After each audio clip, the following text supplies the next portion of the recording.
Horns down. Hey, every day is a good day.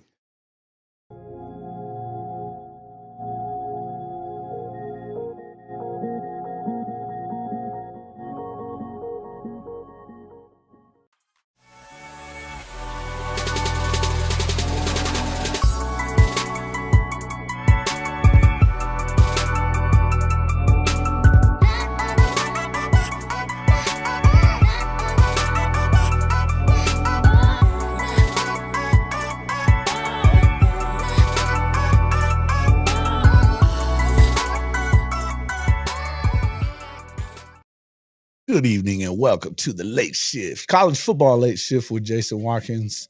I'm your host, Jason Watkins. If you love college football and hoop, you're definitely in the right place. So before you forget, smash that red subscriber button, like our videos, and don't forget to ring the bell so you don't miss one moment of Hall of Fame college football. Welcome into the show, everybody. Down goes Texas. Horns down. Welcome in, welcome in, welcome in.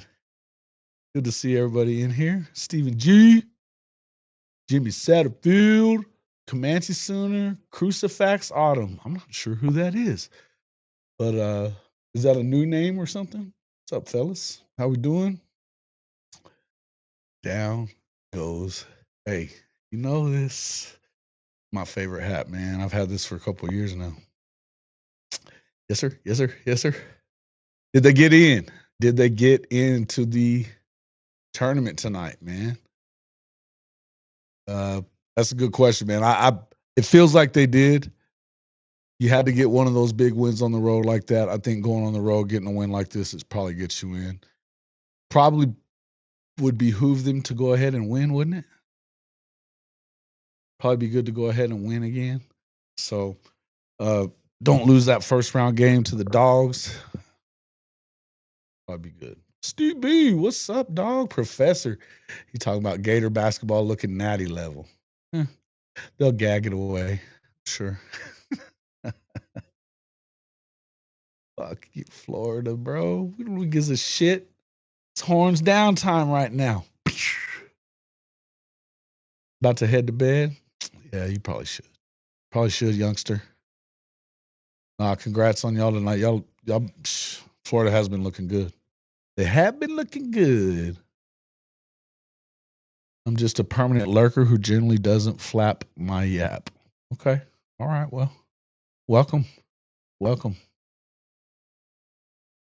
What do you guys think about it tonight? Is that gonna get them in? Is that gonna get them in the tournament? Feels like it should, man. But feels like you need to probably maybe top it. I don't know. I want to know what you guys think. Does that get them in? Steve B, does that get them in? Stephen G, Jimmy, what do y'all think? What do y'all think? And then we're going to talk a little bit about, obviously we'll get into talking to some about this springs getting started. A couple of things that are concerned, couple of things I'm pretty excited about. We'll kind of see whatever happened. So do you know why all the labrum surgeries happen? The labrum is up here in your shoulder. It's something in your shoulder areas. So Gonzaga and OU fan for life. Yeah. There you go.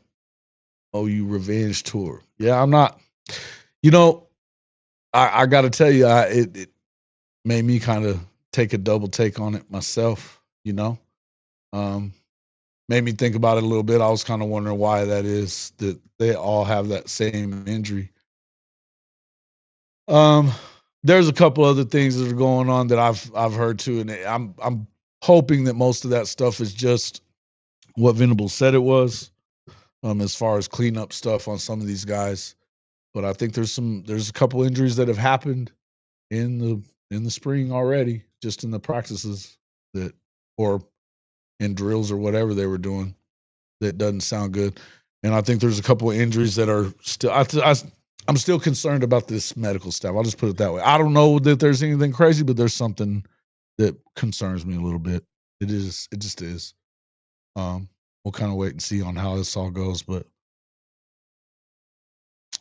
this is not StreamYard. No, this is We use EV Mux. EV Mux. It's pretty clean, man. I like it. You can do a lot of different stuff. The video just seems cleaner, and then there's more to it, but you have some different stuff that you can do with it. There's a couple of little glitches in it sometimes, though. So sometimes just kind of have to. Sometimes I'm thinking it may be about time for me to get another computer with a faster processor. It's been 3 years with this one, so it's probably about that time. Depends on how many upsets in the conference tournaments. If there aren't any, OU probably gets in. But so if you probably need to win that first game though, right? So you're in the top half of the league anyway. Hey, yeah, thanks, man. Appreciate it. Yeah, it's pretty cool. It's actually I can get you a link for it real quick. I'll send it to you in a second. Back to me.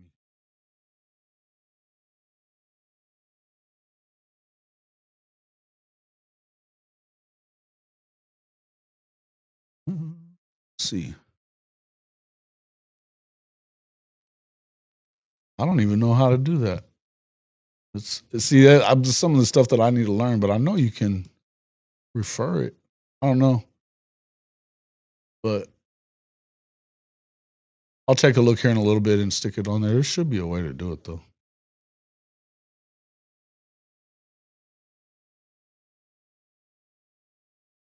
Maybe it's in the profile. I don't know. I'm not seeing it, man. It's kind of weird. Usually they've got them everywhere for you to because they want you to refer it to everybody, man. I mean, makes sense. I don't know. We'll figure it out though. Yeah, good for Porter to finally beat Texas. Listen, man, anytime you beat Texas, like I said, anytime you beat Texas, it's a good day. Anytime you beat Texas, and he hadn't beaten him yet, in the previous seasons. Here's the thing: here's what the question I got for you guys, and I know you guys are over there talking about it on the other channel on Sooner Surge. Not. What do you think? I mean, I don't think you can fire this dude at this point. It's just, yeah, I just don't think you can. I think you got to keep it. I think you got to keep Porter around. He was so close to getting in the last couple of years. Listen, they've played basically in the best conference in America for the last few years, and he's been missing it by a game or something. You know what I mean? Literally missing it by a game. So I would just tell you that I don't know how you can get him out of it. I don't think you can do it. I just don't think you can do it, man.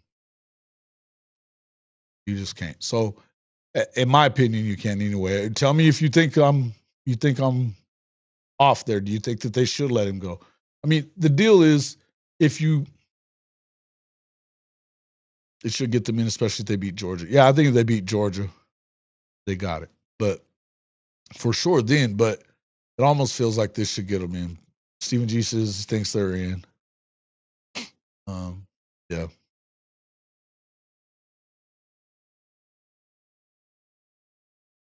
What's up, man? No, we're good. Anytime the Sooners beat Texas, it's always good. Always good. No, man, but yeah, I'll tell you, it's I think it's big, but I don't know. I don't know how you can do it. And the thing is they still owe him money too. College basketball is a different game than it was, and I think as much as we complain about the way that the NIL and all that stuff changed the game with the portal and everything in college basketball, even more so than it did in college football. I mean, we're talking wholesale team changes year to year. That's tough, man. It's tough. You're seeing, I mean, it seems like that's everywhere, right? But I think you do have to find a way.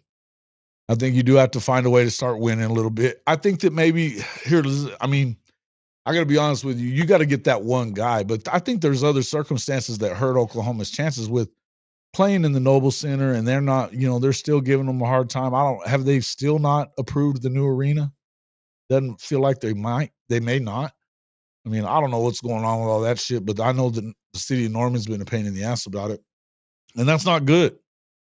So you've got to, and they've got to do better with the facilities are going to have to improve. And I think you're going to see some stuff coming up pretty soon, but that's going to kind of show us that I think we're ready athletic wise, but I think that, you know, you've got to get ready, start spending some of that damn money that's coming. That's for sure.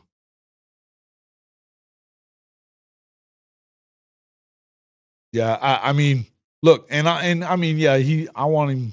Listen, I understand Sooner in Texas. I want him to win too. And look, doing it at a mid-major level, and when he did it, what he did there at Loyola, that was one thing, right?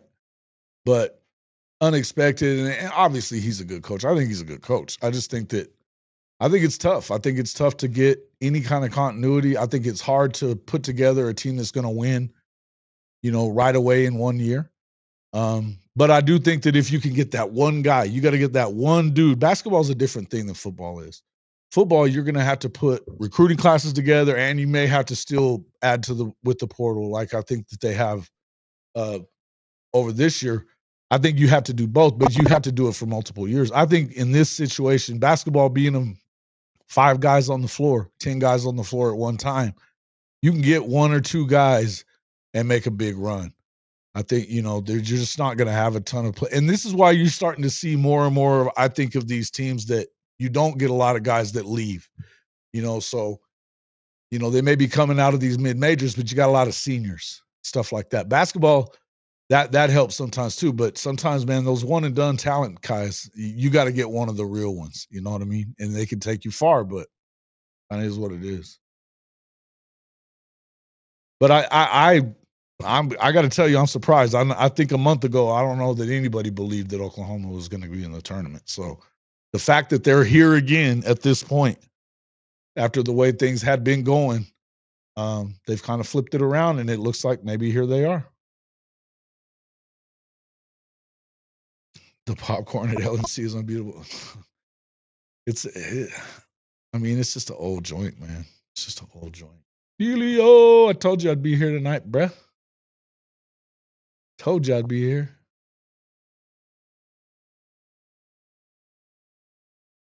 Yes, sir. Don't forget Porter. Got Kai Rogers coming in. Athletic big man. Yeah, I hear good things about him. You guys know me. I've been focused a lot more on college football than anything else, but yeah. Look, I think Porter's a good coach, but sometimes you get those guys that, yeah, they're going to do good at places where you've got maybe more seniors, like what you would have had at Loyola, right? Upperclassmen, dudes that have that kind of deal, but can he recruit? You got to recruit NBA dudes. Just got to. And that's tough to do, especially now you got Coach Cal there at Arkansas. I think they may have punched their ticket tonight. They beat Mississippi State. Looks like they may have. Yeah, Juju's badass. It's my girl. It's my cousin, bro. That's my cousin, What you up to, Jay? What's up, man? You want to hop in? You want to come on for a minute? Come on. Are you working already? Welcome into the late shift, everybody. College football late shift. We'll talk a little bit about this. Like I said, it's always good when you get a win over Texas. Anytime we can say the brand has finally returned. Fuck your brand. It's a good day.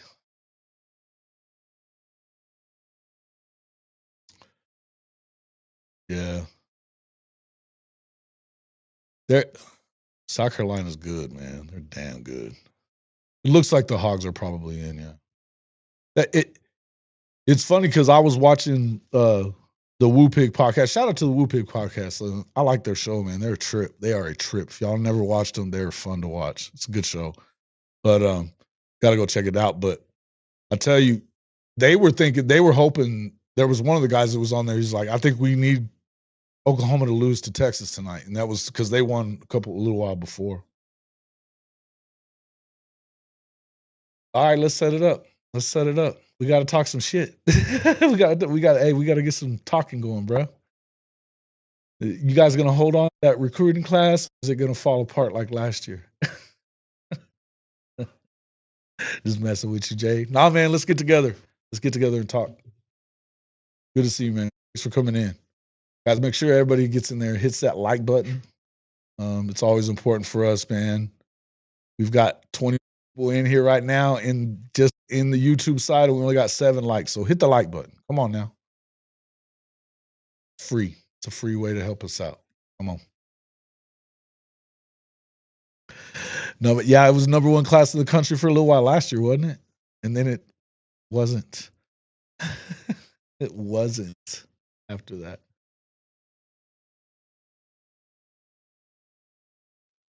That's exactly what I'm saying there, Stevie G.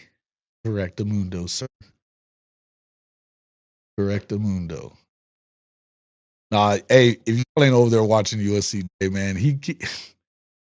the dude works harder than anybody I know.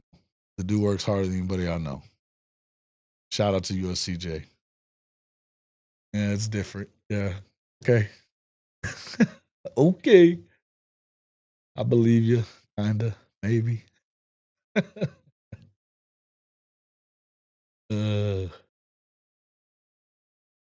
Smash the like. Heck yeah, heck yeah, heck yeah. So here's some things out of camp that sounds like Giovanni Gibson might be the alpha male in that receiving room. That's what I keep hearing. What do you guys think about that? Oh, he's an SCS guy. What the hell? Going and getting guys out of the SC. Think we're gonna win. He was a baller, bro.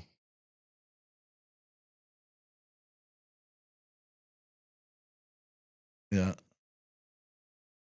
That's what every Sooner said as well.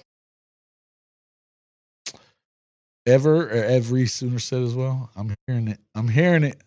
Been hearing it around a few different places. I heard it again tonight. Giovanni Gibson is a bad dude, man, by the way. I think you guys have probably seen that. The one I was doing. Now, I really hope. What are we hearing about Jaden, though? Is he going to be all right? Is he going to be all right?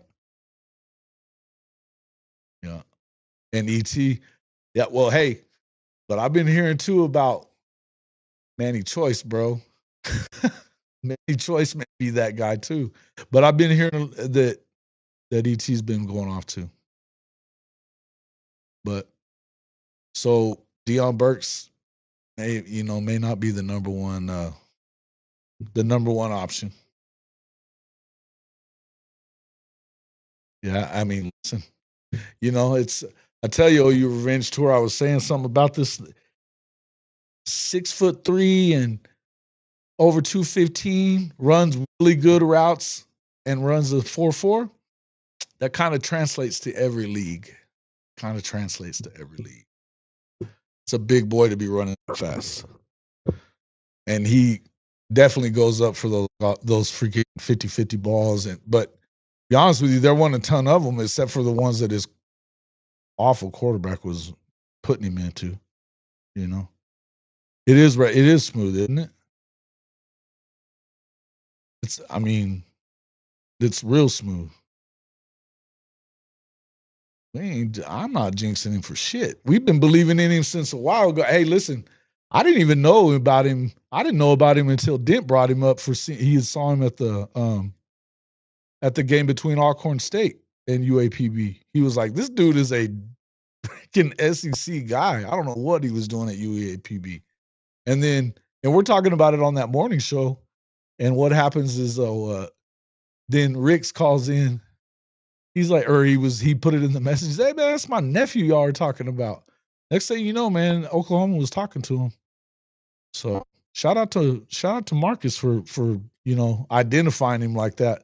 And that's what Arkansas didn't want, because they already had him basically locked up that he was going to be going to Arkansas next year. And all of a sudden he was going to be talking to some other folks first. So it definitely hurt Arkansas. Then we turn around and got Satania too, and I think Satania is a dog. Route running smooth, 275, but his Kansas ranked 3rd in recruiting. Long way to go. Don't think USC will hold on. You don't think so, there, Commish? Yeah. Well, USCJ says it's different. It's different. We'll see, man. News's Kanak has very soft hands, no matter how the throw. I saw him. I saw him make that one catch with one hand. He just brought, and it wasn't. It wasn't like he was really too far off of it, but he just got that one hand on it. It was soft hands. He looks like he's good. I'll tell you another one that looks like he's gonna be, like he may be finally healthy. At least knock wood. Caden, Caden Helms, man. Shout out to Caden Helms.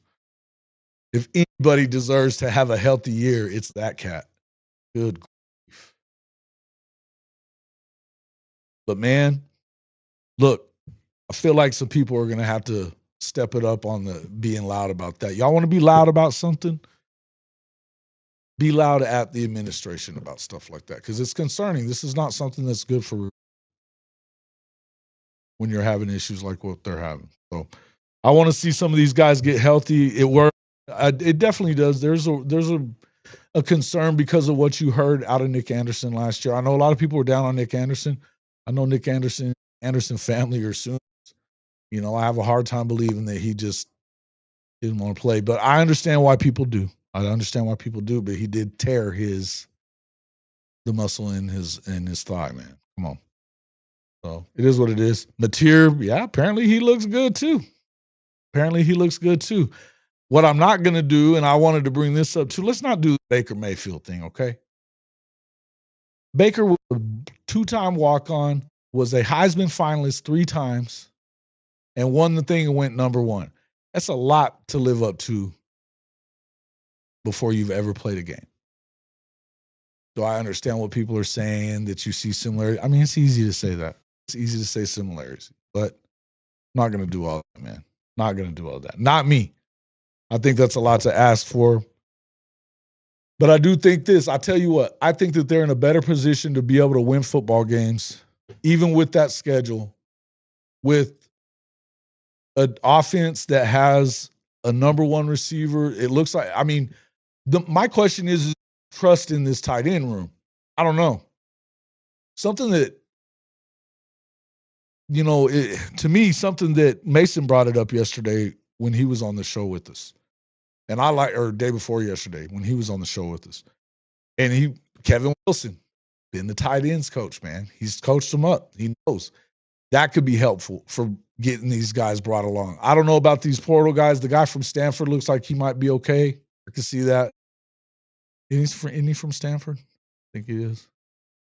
And dude, I know this. If Kanak has confidence, I would say, and he's got soft hands like that, he could be a pain in the ass for another team. Dude was a freaking touchdown machine in high school. Now I understand this ain't high school, but I don't know that a lot of people in this world have scored as many touchdowns as that cat did in high school either. No matter how good they are in college. Man, he scored a lot of touchdowns. Depth at quarterback now. Yeah, listen, and that's the other part of it. To me, when you have depth at quarterback, because here's the thing, the concern is, and I heard Gabe and Ted talking about it the other day, that you don't want Mateer running the way he was running at Washington State. That, if he's at 800 yards, that's dangerous, right? I understand some design runs. I love it that he's mobile enough to get out of the way and maybe, pick up a first down here and there, but you cannot put your body through that for the amount of games that it takes for you to make a run at the playoff, particularly with the schedule that Oklahoma has. That's the hard part. I feel like you could have a really good season and it may be 8 or 7 wins because it's just that hard. Now, did we maybe catch some of these teams at a good time? I don't know. You know what I mean? You've got first-year starters at Texas. You've got a first-year starter at Ole Miss. First-year starter Missouri. LSU not. First-year starter with Alabama. But they also have Ryan Grubb back. I think, and I'll tell you something. Everybody they're already crowning. Oh, what's his name over there? I think Austin Mack has just as good a chance to win that job as anybody. They brought him from Washington for a reason. And Ryan Grubb's back in the house. No, man. Dude, yeah, man. I was impressed with his ass whenever I met him at the Cotton Bowl, man. We talked for a good while in that second half. Um, Ended up sitting right next to each other. And it just, man, he was a cool kid. He's a big ass kid. But I tell you what, that D line looks filthy though. Oof. Thing is, man, he may end up being a kind of guy you want to have around because those dudes know leverage, those wrestlers. I like the kid. He was impressive, very impressive, very impressive. But yeah, getting back to the quarterback depth. Look, it's good that even if you're using material and having him run, which you don't want him to, have to go there, but I think Michael Hawkins is going to be ready to rock and roll by the time game one comes around, week one. He's going to be ready. And that's the other thing. I think that you can find some packages in certain games where you use him because as good a runner as Mateer is, he ain't as good a runner as Michael is.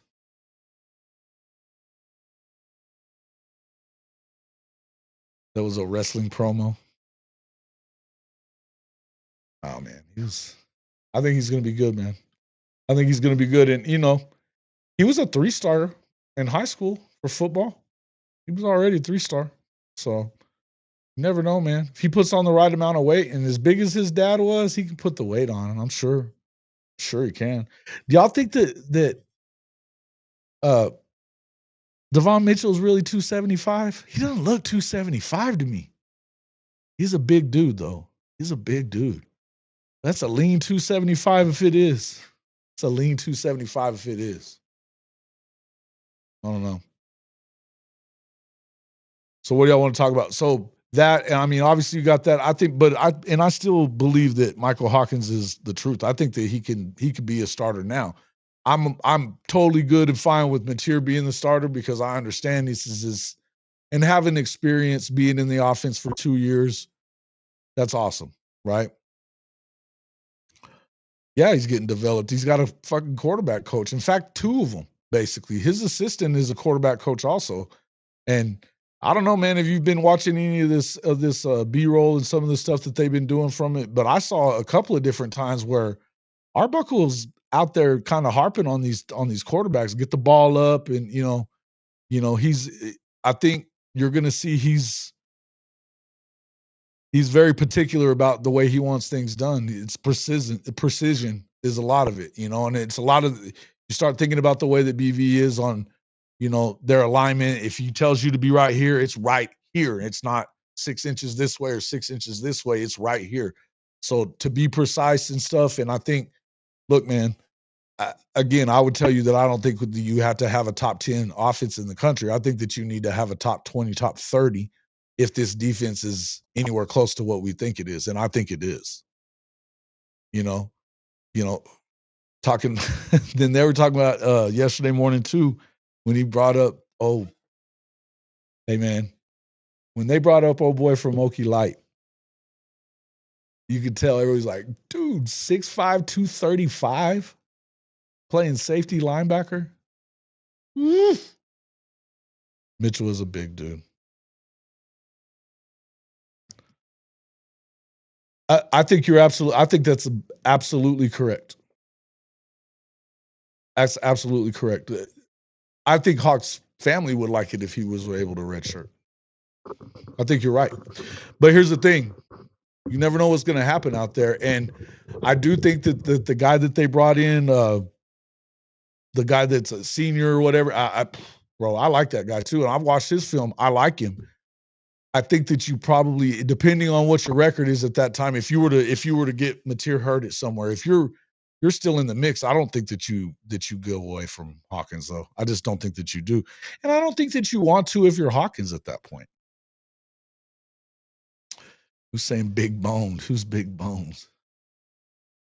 They say Gonzalez at quarterback is way better than expected. No, I've heard that too. And well, if you watch this film, the dude's he's a gamer. He's a gamer. I think Andy Staples was talking about that I think he's neighbors with that kid's parents. He grew up around him. Oh, I don't know. What's his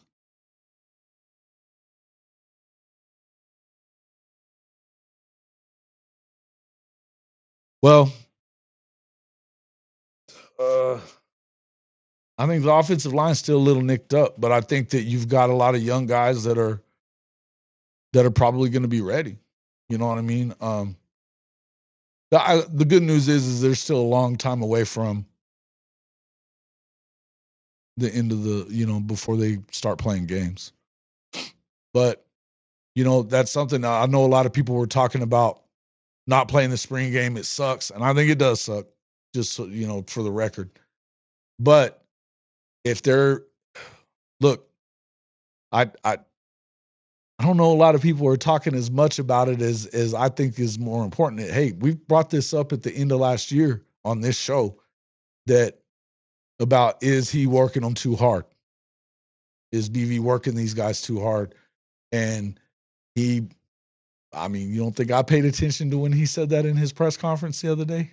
Because I was like, whoa, wasn't really expecting that. I'll just tell you, man, I think that means something. It tells you something. Fasusi and Foji will help. Yeah, I think they will. I think that Fasusi's, I think they're both coming along. But man, you don't really want even 5-star type guys, 5 stars, and I think Foji could have easily been a 5-star too. I mean, the same size and everything. And he was just, pretty much dominant just as much. But I think expecting those dudes to be starters now, too deep, sure, I can see that. Especially with apparently Jake Taylor being, I think he's still nicked up and worried about. Isn't he one of those guys? I'll look at that list. It feels like, some of those dudes, but a lot of labrum tears. I'm not sure what that's about.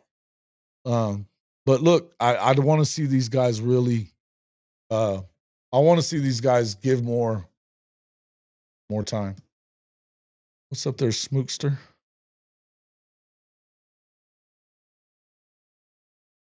Yep.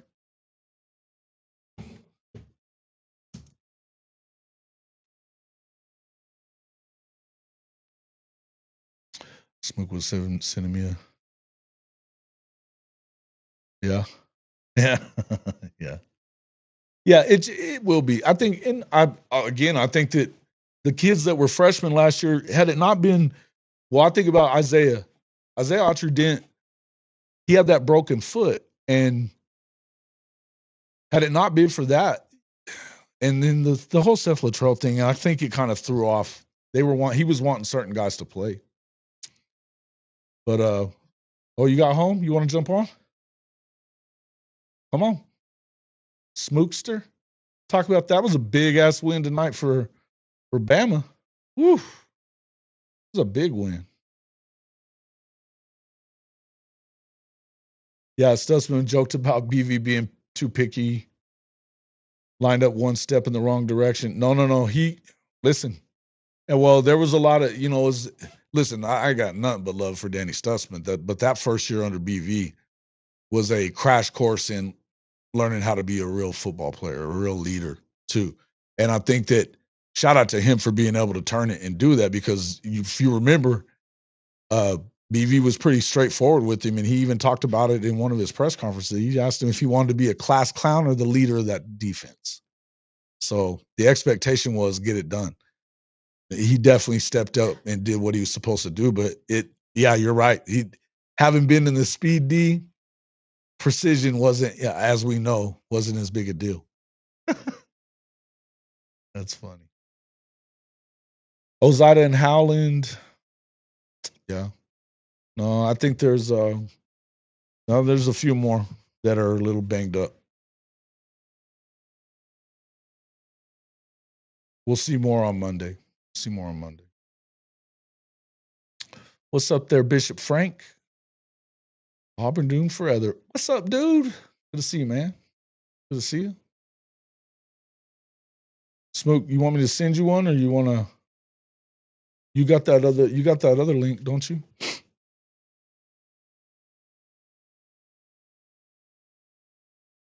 Don't be. Oh, buddy. You've been on the road, huh? Been road dogging it. All right, that's all right. I was expecting to come on by myself anyway. I was just gonna cook anyway. Planning on cooking anyways. But Let's see. Like the cap, where can you get one? Well, since you asked, the Hall of Fame college football merch store. In fact, I will even share that on the screen for you guys. I'm glad you brought that up. Let's see. But I may have to make one available. I don't keep those ones up all the time, and I got to make sure that they're available now. Let me check.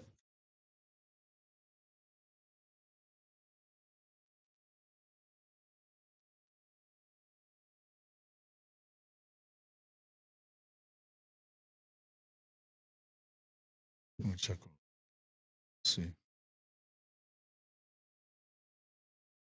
I'm gonna have to go. Let me find it, and I'll put it up there. But yeah, hofmedia.us/pod-merch. That's hofmedia.us/pod-merch. You can get on there and get all the stuff we got. You see, I'm wearing two of these right now. I'm wearing my Hall of Fame sweater. The hoodie got cold again around here today. So we've got all kinds of stuff, man. All kinds of different stuff in there. We got some of the coaches' famous saying that he don't give a shit is in there as well. Lots of cool stuff, fellas. Lots of cool stuff. I'm gonna have to make that one available, and I had planned on doing that anyway because of the win tonight by OU. It's big. Enjoying that. Let's see. Let's go to.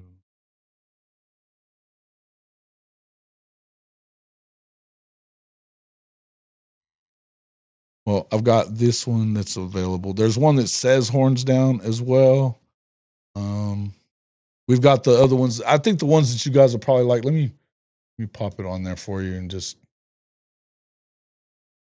share that screen real quick.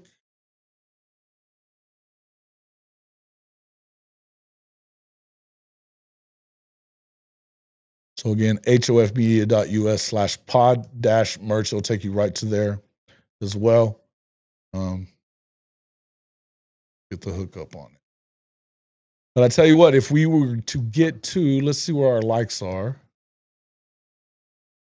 I might give one away. 76 views, got 15 likes. Come on now. Love to get to at least 50. Got to get to 50 likes. If we get to 50 likes, I'll give away a cap. The 50 likes, I'll give away a cap. That's what I'll do.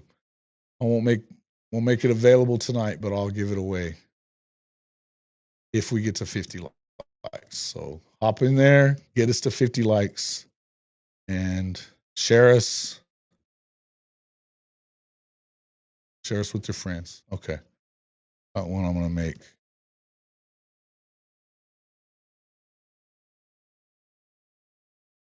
It's available real quick. All right. We got a new one available.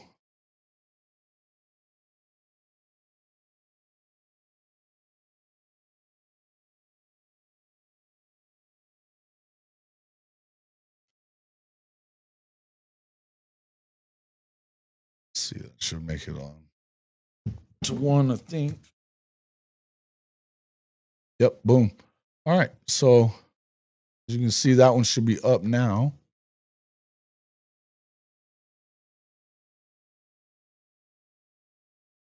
And man, I'm struggling tonight. Stuff. There we go.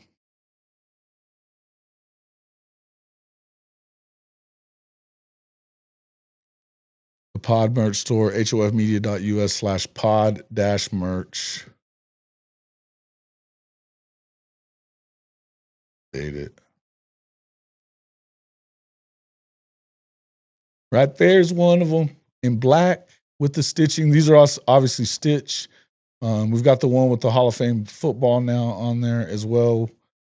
Oklahoma only fears God caps. We've got the camo in 3 different camo styles as well. It's pretty good, man.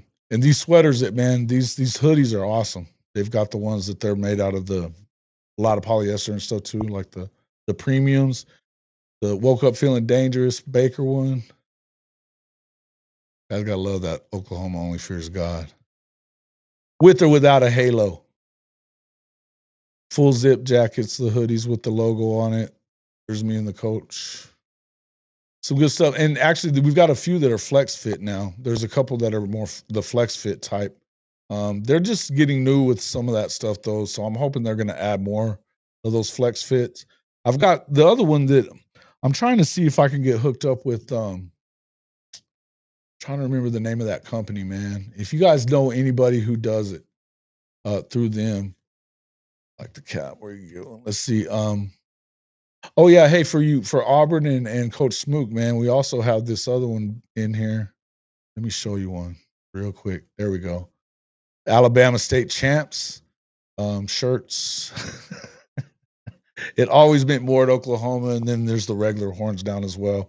I'll get in there and add another one, but if we could get to 50 likes, I'll give one away tonight to a Sooner fan. Get him in there. Get him in there. Get him in there. Read the full rule, brother. What's the full rule? What's that?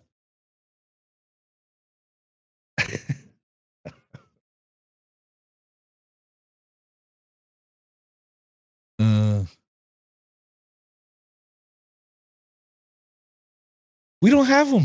There's no such thing. You have to talk to Smook about that, man. He's going to have to get that. You know? Let's see. What'd you say? Auburn doing forever. I got text from two of my former wide receivers that play there now. One is considering a transfer after spring. Ole Miss is at him heavy. Oh, dropping bangers. Look at there.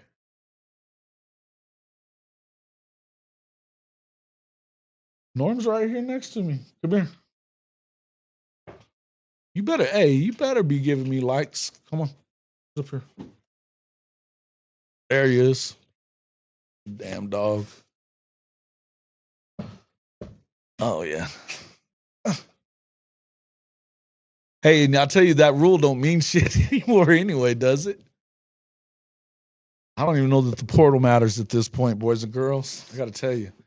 That kid from Wisconsin went to Miami and they told him he couldn't go anywhere after signing his deal. He didn't enter the portal. He just unenrolled. And next thing you know, he was at Miami. That's a thing. That's enough, Norman. Get off me. So I don't know, man. Things are not changing on that one for sure. Networks because of Jackson Arnold. Talking about. How about that big old dog? He is a big ass dog, bro. He is a big ass dog. And Opus invented tampering. Think they did?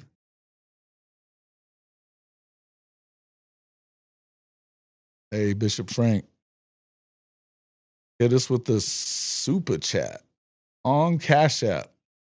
I got a Cash App here. Appreciate you, Bishop Frank. That's one way. Hey, man, that's actually, and we've got, you can get onto our Cash App or Venmo if you do want to send a super chat. That's actually the best way to do it because they don't get 40% when that happens. So I appreciate it if you do it that way, but understand we appreciate it no matter how we get it. It's very awesome whenever somebody does such a thing, but you know, the best way to do it is just make sure you hit that like button and share us, you know, easiest way to help us out.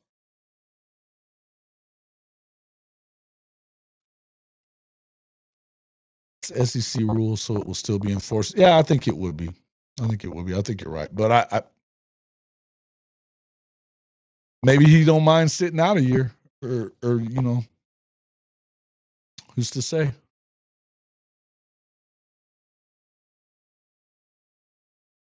Yeah. I don't believe you. I disagree, Sooner in Texas. I disagree. I watched him kick balls off his knee when nobody was around. Yeah, we definitely appreciate the like. The likes are so much more important, man. If you're interacting with the stream, making sure that you're, you know, putting stuff out there and sharing this with your friends, that's important. You know, that was the biggest thing, and I appreciate it again. I'll say again, we hit our millionth view this past week, and that's a pretty damn cool milestone for me. I didn't expect to get 10 people to watch this show, and you know, to have that many. To have that many be able to, watch the show and interact with the show and stuff like that. I mean, a little over 2.5 years we've been doing this on this channel. So, yeah, man.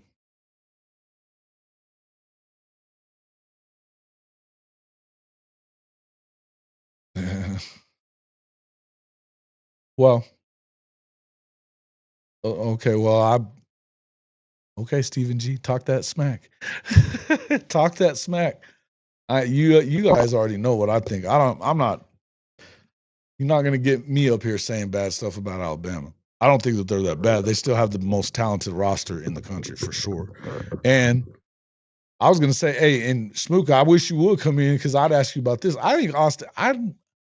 I think people think it's a 2-horse race. I'm starting to wonder why, because I think Austin Mack's got to be in that race, right?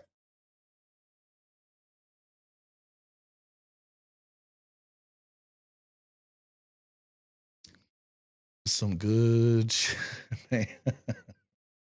Hey, talk that smack. Yeah, you don't mind having a scholarship when you're pocketing 75? True that. True that. I mean, and I think things are well, and they're going to have to pay these guys on the rev share stuff, anyway. As long as that all goes through on June 1st, eventually it will.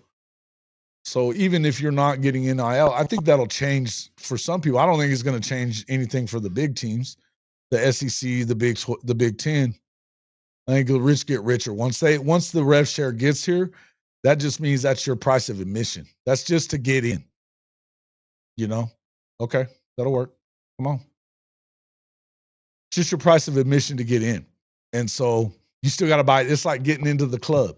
You got your bracelet to go in, but now it's $100 a damn drink. It's a lot. So bottles are $500-$600. You're hammered? Ha. All right. All right.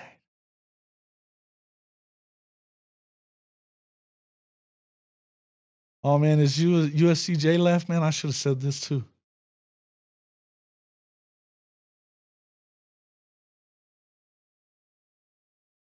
Breaking news. This just in from our studios in New York.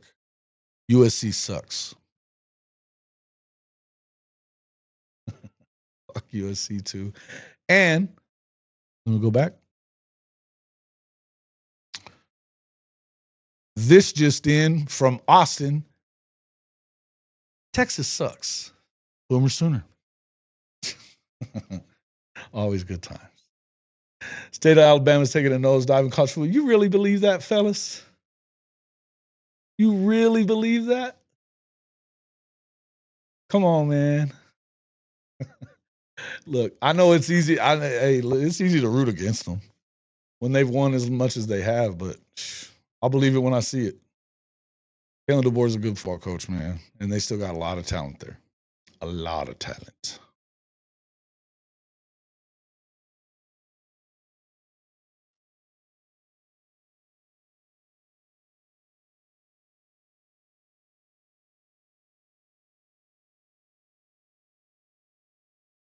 Oops.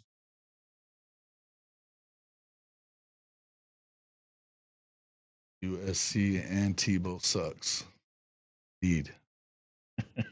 Indeed. So does Texas. Got you a co-host. You're welcome. Hey, thanks, bro. He said, I'm hammered. What you been drinking, Neilio? What you been doing tonight? Tell us about it. Who else? What else has everybody been drinking? Drop it in the comments. What you been drinking tonight? What is your drink of choice on a Saturday night? Especially late. Are you hammered? Who in here is hammered? Where's old Ganj at? I know what he's on. Neilio is hammered. We start asking him questions about his mid-zoo wife. Yeah, absolutely. Get after it. Let's find out. Let's find out some stuff. Bet he don't have the stones to say that. Pints of Guinness. Woo-hoo-hoo-hoo. Okay. Yeehaw. I love it. I think he does. He's gotten a couple of Bama guys in the last couple of years. He ended up with one of their best secondary guys this last year. He does. I mean, tamper with whoever they can, and they were going all in for it last year. I don't know how they lost that game to damn Kentucky. I do, because they hadn't been tested at all. Best team they had played is Wake Forest, and it wasn't good. Wasn't good. Mars, what's up, dog? Horns down, apple moonshine. Woo. Stephen G, you go hard. You go hard. Oh, it's good stuff, Mang. He's saying, Mang, I knew you were hammered when you started saying that stuff. You're talking like you're in Memphis now. That's awesome. What else we got? Not hammered, but wooski. There we go. There we go. I like it.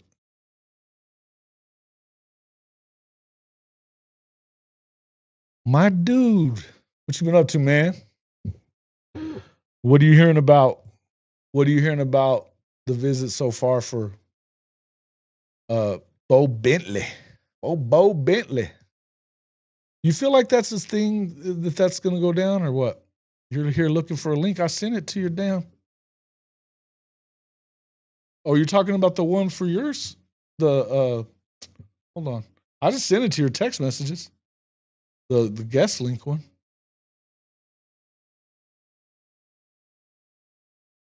It should get you into the dashboard either way.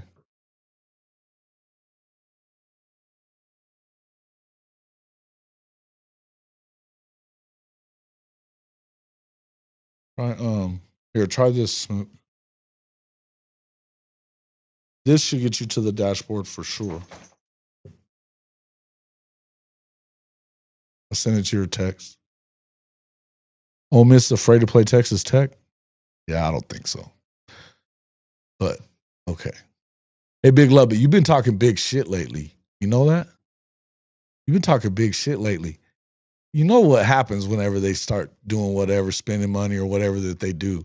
Even when they have a really good team, you know what happens in Lubbock, man. I mean,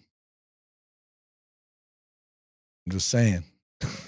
I'm just saying.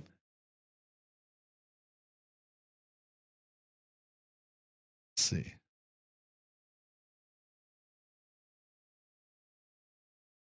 Let's see. You're talking that big shit, though. Texas Tech, they'll. Hey, shout out to Texas Tech for beating and sweeping Okie Light, I believe it was last night, or swept the series, or did they sweep the whole series total? It's good shit. Pretty salty. Y'all gonna ride Kennedy until she's out of juice, huh? I would too, for what y'all paid her.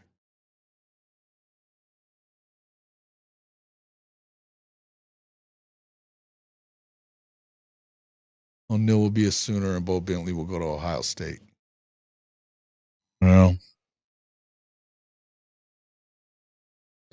who is the last undefeated softball team, anyways?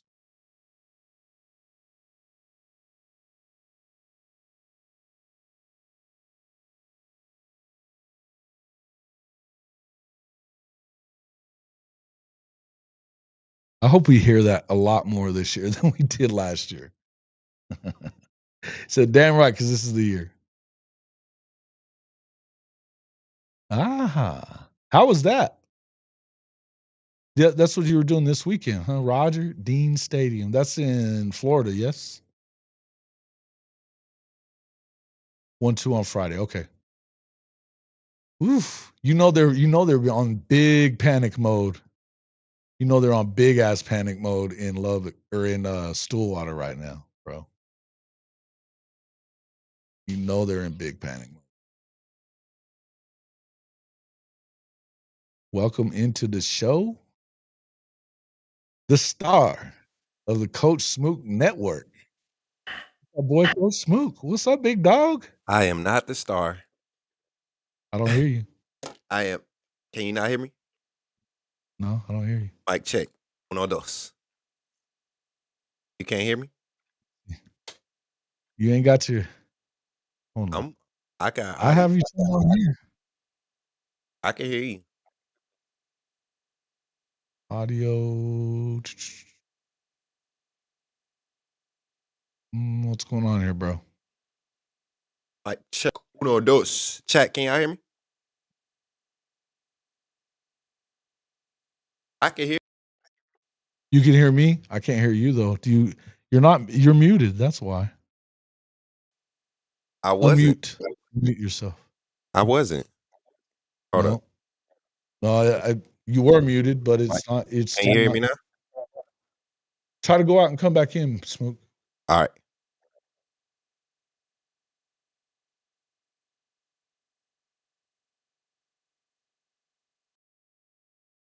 Of the entertainment. Hell yeah. Dude, I feel Smook. Y'all can hear him? Oh well shit. That's on me then? Oh, what the hell's going on? But did y'all really hear him or are you just messing with me? Oh no. That's not good then. Okay.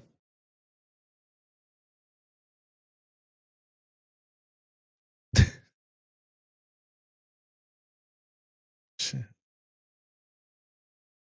But it's not going to work if I don't hear him for sure. Either way. But that's concerning if it's on me again. I don't know what's going on lately with this shit. I do now. Damn.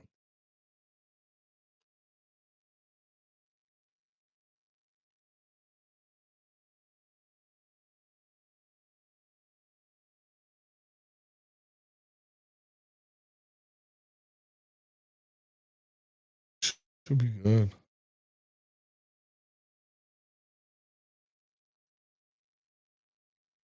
Check. I don't know what's going on. Come back in, Smook.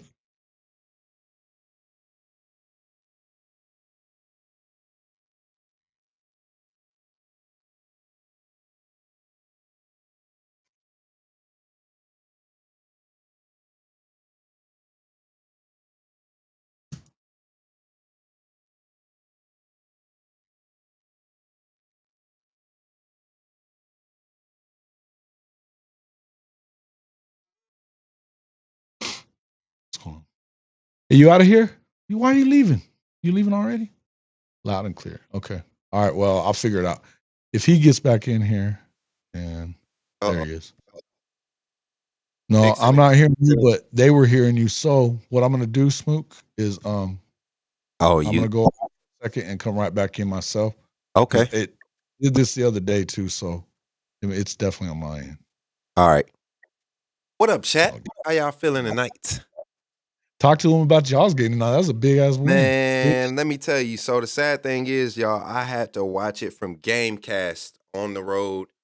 My app wasn't working to watch it live, so I was getting like play-by-play reports on Gamecast. And I'm in the car. I'm driving. I've been driving for like the past 2 days. I was in Tuscaloosa yesterday. Made a trip north. Came back down to Montgomery. Went to Atlanta. Just got back from Atlanta, spending time with my kids. And keeping up with Bama football, recruiting and everything. And doing my content creation and reporting and lives and everything. So we're full time over here, just on the go. So late night, can't sleep. I was getting ready to take some late night remedies to go night. Can you hear me now? Oh, I got you now, bro. Yep. You do sound like you slumping though. Man, listen, I have been on the road, bro. Like the past.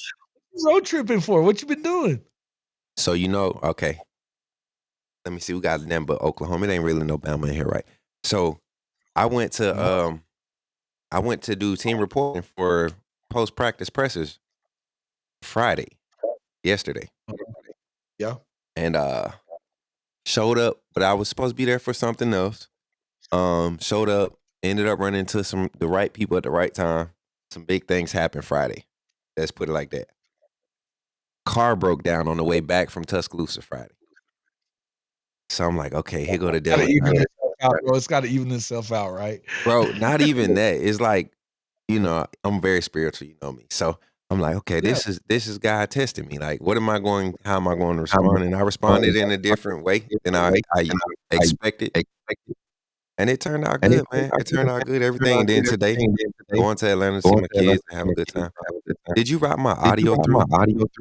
I'm getting echo now. No, I'm not. Are you guys getting echo now too? Damn it. Are you guys getting echo? I'm not getting echo. But I was getting echo the other day. Let me see. Keep talking. Say something. Mic check. Yeah, I'm good now. No, now it's echoing. Okay.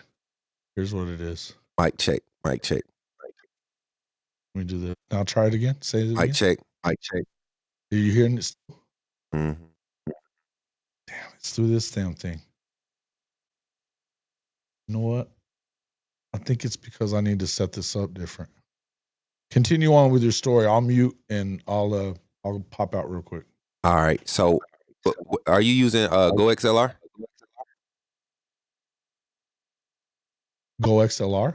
Yeah. What audio interface you use? Rode Podcaster 2. Okay. So if you're riding it, just Rodecaster. It sounds like you got internet audio, like music audio or something like that, routed in. Well, it's coming through Wi-Fi, I believe. Okay. Or not Wi-Fi, Bluetooth. So it's Rodecaster. Let's see. Let me check this setting real quick. I may be able to fix it. Yeah.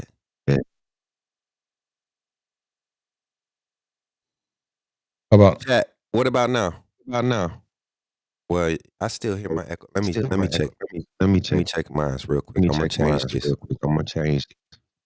gonna be me. Mic check. Yes, you. I'll be right back. Keep talking. I'll be right back. It's definitely me. Mic check. Uno, dos. Okay. My bad, chat. I'm trying to see. And then he probably has the power amp pushing it too, and don't need it. Jason got all that high quality stuff, man. Hey, buddy, y'all. I appreciate everybody for supporting the people that do come over from this side, man, and support on the Coach Smook Network. As soon as Jason get back in here, I saw this, and I'm not gonna call it foolery. I mean, you only expect as a traditionalist, right? Old school mindset, and not really having any type of real touch with the program itself. Just going off of what you heard. But like it's one thing, like I laugh because everybody knows me by now. You know, the past year and a half, 2 years that the year that I've been connected to this program, it's really been an opportune time to step in and network like the way I did, because it was a whole new regime, a whole new staff. So things have changed in Tuscaloosa like completely. And that's why you don't see a lot of the I guess you could say tenured staff from any of Saban era. You don't see a lot of them still around there. So even information is transpiring differently, and people are talking differently in the boosters, so my thoughts right now, man, it's really, and I'm not saying it's a 2 quarterback race. I'm just saying, like, realistically, you got 1A and 1B already, as far as starters. And there's your quality backup in Austin Mack. There's nothing wrong with that. There's nothing wrong in this day and age of college football where you have possibly, a team like Alabama, as talented as Alabama is on roster, and what the projections of their ceiling and what they can be if both sides are clicking. We saw phases of it last year with a lot of limited assets, being put on the field to produce. So I look at it and I'm like, I look at skill sets that have put this offense, this scheme in position to be successful, and you look at the assets available in the quarterback room, there's only one scholarship quarterback in that room that really mirrors the exact, football anatomical makeup of a quarterback, archetype quarterback that has produced success in this offensive scheme. And if you go back to where Fresno State, their quarterback, I forget the young man's name. I always forget it, and I have it written down. I'm supposed to be doing a vibe. Look at their quarterback, 4K passer, 30-plus touchdowns, same type build as Michael Penix. Same skill sets, vertical layered throwing ability, ability to get the ball out quick release, dissect the short game quickly, mobile if needed, right? Low turnover ratio. I don't think people realize what Keelan Russell did his senior year. I think he had like 43 touchdowns and 1 interception. His first interception came after like his 40th something touchdown. Let me pull this story up, because it was like 40 something touchdowns, or it might have been 30 something before he threw his first interception. I think in his career as a 3-year starter, 4-year starter at Duncanville High School. And if you all aren't familiar with Texas football, or if you are familiar with Texas football, you know what Duncanville puts out. You know what type of program that is, and you know what just about every program in the area is in Texas. So let me look at the chat. I forgot I could see chat over here. Let me see. Can I? Let me see. Oh, I got comments right here. Boom. There we go. I had no idea it was getting like that in Tuscaloosa. Yeah, man. By having the solo scholarship QB in the system right now, can that also be a good thing for bringing on future DeBoer type QBs too? You know what, Neilio? A lot of people think that these guys are going to transfer because they're not going to start. That's what I'm saying. That's the point I was trying to make. A 16-game season. Let's say, and this is not my theory. Let's just say, because this could happen. Let's say Ryan Grubb and staff, they want to roll it out. They want to roll out Keelan Russell week 1, first snap versus Florida State. He goes out there, and his first 3 possessions, he's just not breaking through. He's not showing any type of retaining or rollover or progression, right? Ty Simpson comes in, mans the starting position. Keelan Russell, sees that he has a spot to grow into. You still have Austin Mack. You still have Austin Mack as your reliable quality backup, because it's not proving that Ty Simpson is the guy. And so the logical thing to do, since we are turning the page, will be roll out the best quarterback, the best skill set that fits the system. If that's your true freshman quarterback, let him do it. You got a hungry veteran guy that fits the system. If your freshman fails, you immediately insert. You're going against Florida State week 1, right? You immediately insert. 3 weeks max. Whatever you just tried to do, bro, don't do it, because that's what made the echo. You heard me? Jason. I don't think he hear me no more. Whatever he just did, y'all hear it now? But my thing is this. I laughed at. I know they're hearing you because I can see it on there. Yeah. They're probably hearing me too, right? They can hear you. I can hear you. I don't know why I'm not. Oh. Come on, man. Wake up. This is some shit. I'll tell you why. Yep. Yep. Exactly. Switch it over. I got it. We're on. Mm-hmm. I got you. I can hear you. Yep, I know. Switch it over. As soon as you look down at your headphones. So get this though. The other part was it was on through the reason that it was echoing, because it was going through Bluetooth, and before, because this damn dog, that big ass dog, pulled one of the USB that goes from the Rodecaster back into the computer. Look, man, bro, gotta be careful, man. But it's been a year with this dog. He ate my PlayStation. Oh Jesus. Yeah, man. Would have been gone, bro.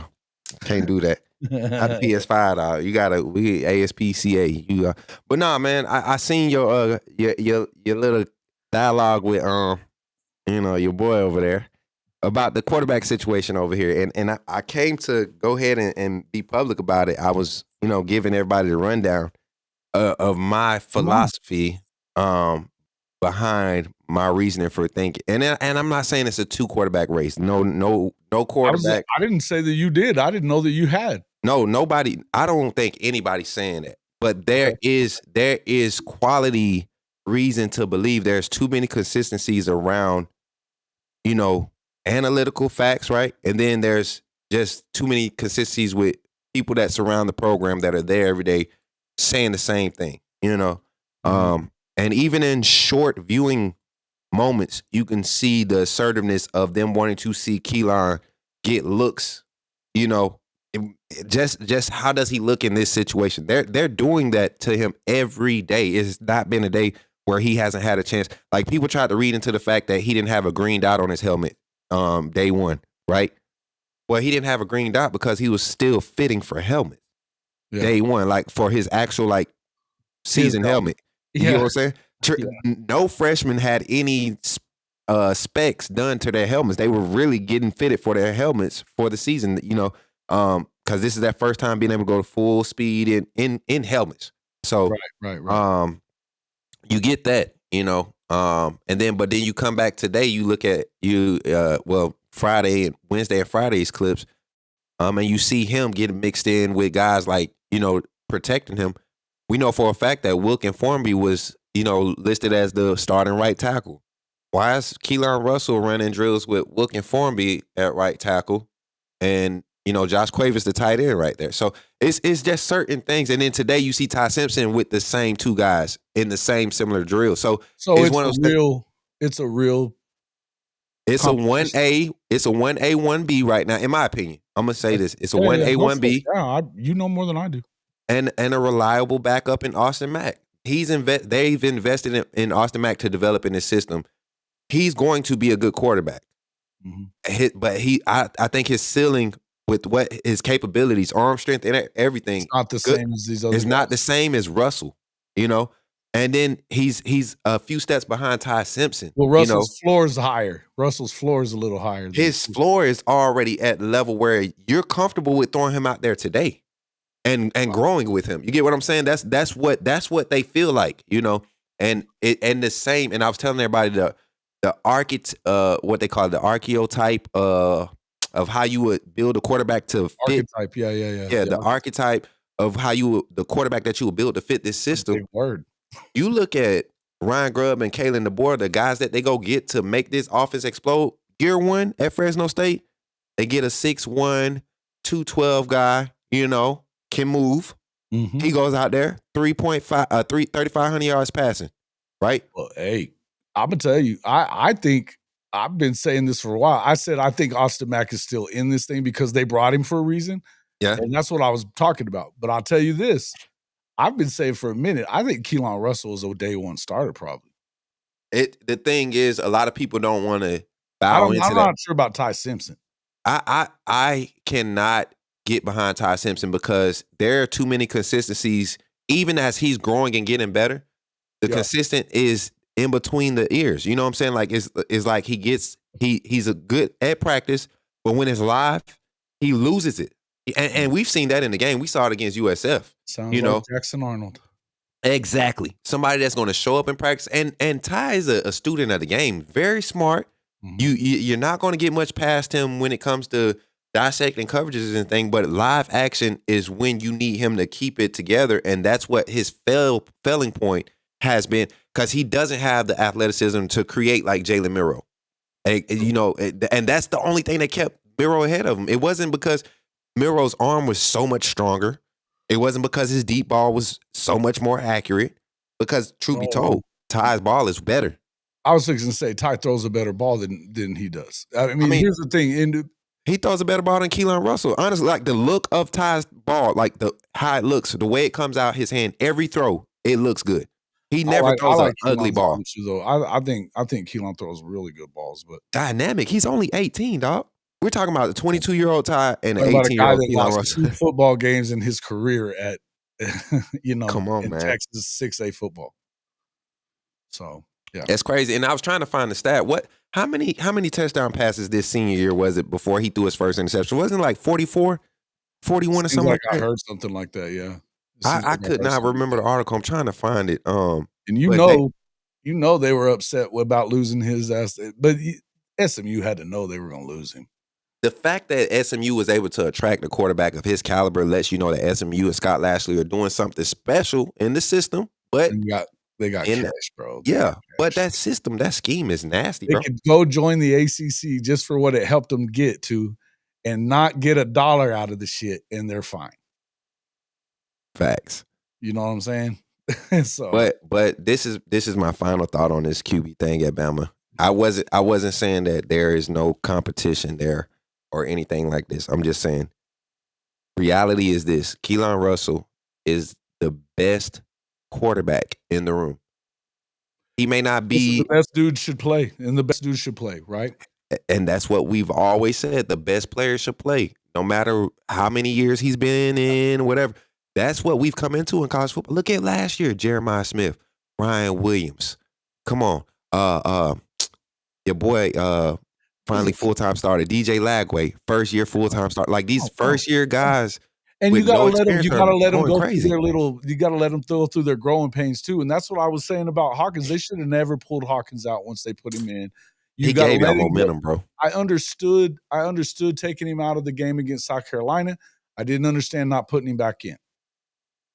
I didn't understand that. Now, other than the fact that yes, they had a lot of money invested in Jackson, there guaranteed was some people behind all that had nothing to do with being a coach or anything like that. I'm sure that had something to do with it. But in the end, it was a mistake. It was a mistake, and they should have played him. That's all there is to it.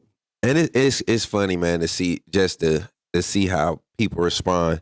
And I mean, even just being there Wednesday and Friday, bro, like, and talking to guys. Yeah. A lot of people, I mean, people love Ty. I love Ty. Yeah. I love Ty Simpson, but he showed loyalty when some of the other guys didn't. And I believe if they do roll the dice with Russell, I think his response to that will put him even in better position to say, if it doesn't work, you're the guy. Here we go.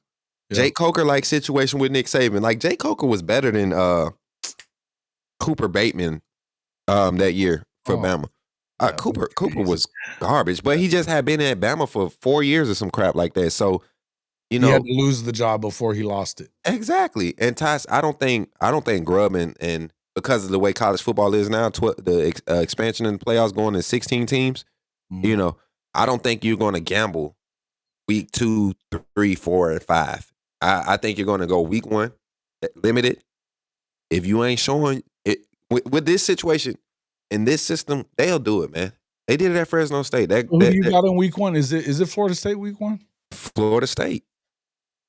And they're hurting. They're they rebuilding. But they're a team that if you don't have the right guy and you play the wrong guy, you could get beat by them. Though they're going to have talent. Yeah. It might not be put together on the field, but they got talent. Talent to make plays. Got enough talent, you make enough plays. It's a different game. Jason, I disagree. I think leaving Hawk in could have shaken his confidence. Like, nah. Hawkins is a different type of dude, man. Hey, bro, and here's what I'm going to tell you. Baseball background. Jay's confidence was shaken before his confidence was shaken before the damn season started. SEC Media Day. Spring, his confidence was shook. SEC Media Day. You could tell how that false confidence he was trying to push out on SEC Media Day, bro. Like when he was talking to your favorite LSU guy over there. Mm-hmm. Yeah. Yeah. I mean, just it all. You can all go back and look at it all now. I'm just going to tell you, Sooner in Texas. I listen. I appreciate your opinion on it. I'm just going to tell you what I see. I see that he ain't an OU quarterback. OU real quarterbacks, they get better when the play breaks down, and that was never him. And you know, you think about what happened with Mizzou. That was after what happened with Tennessee too. I mean, for shit's sake, you're winning. All you got to do is go down, or I mean, you tied at the moment. All you got to do is go down on the ball, and he boots it off his knee and ball game. I mean, come on, man. There's just no way that should happen. No way. Man.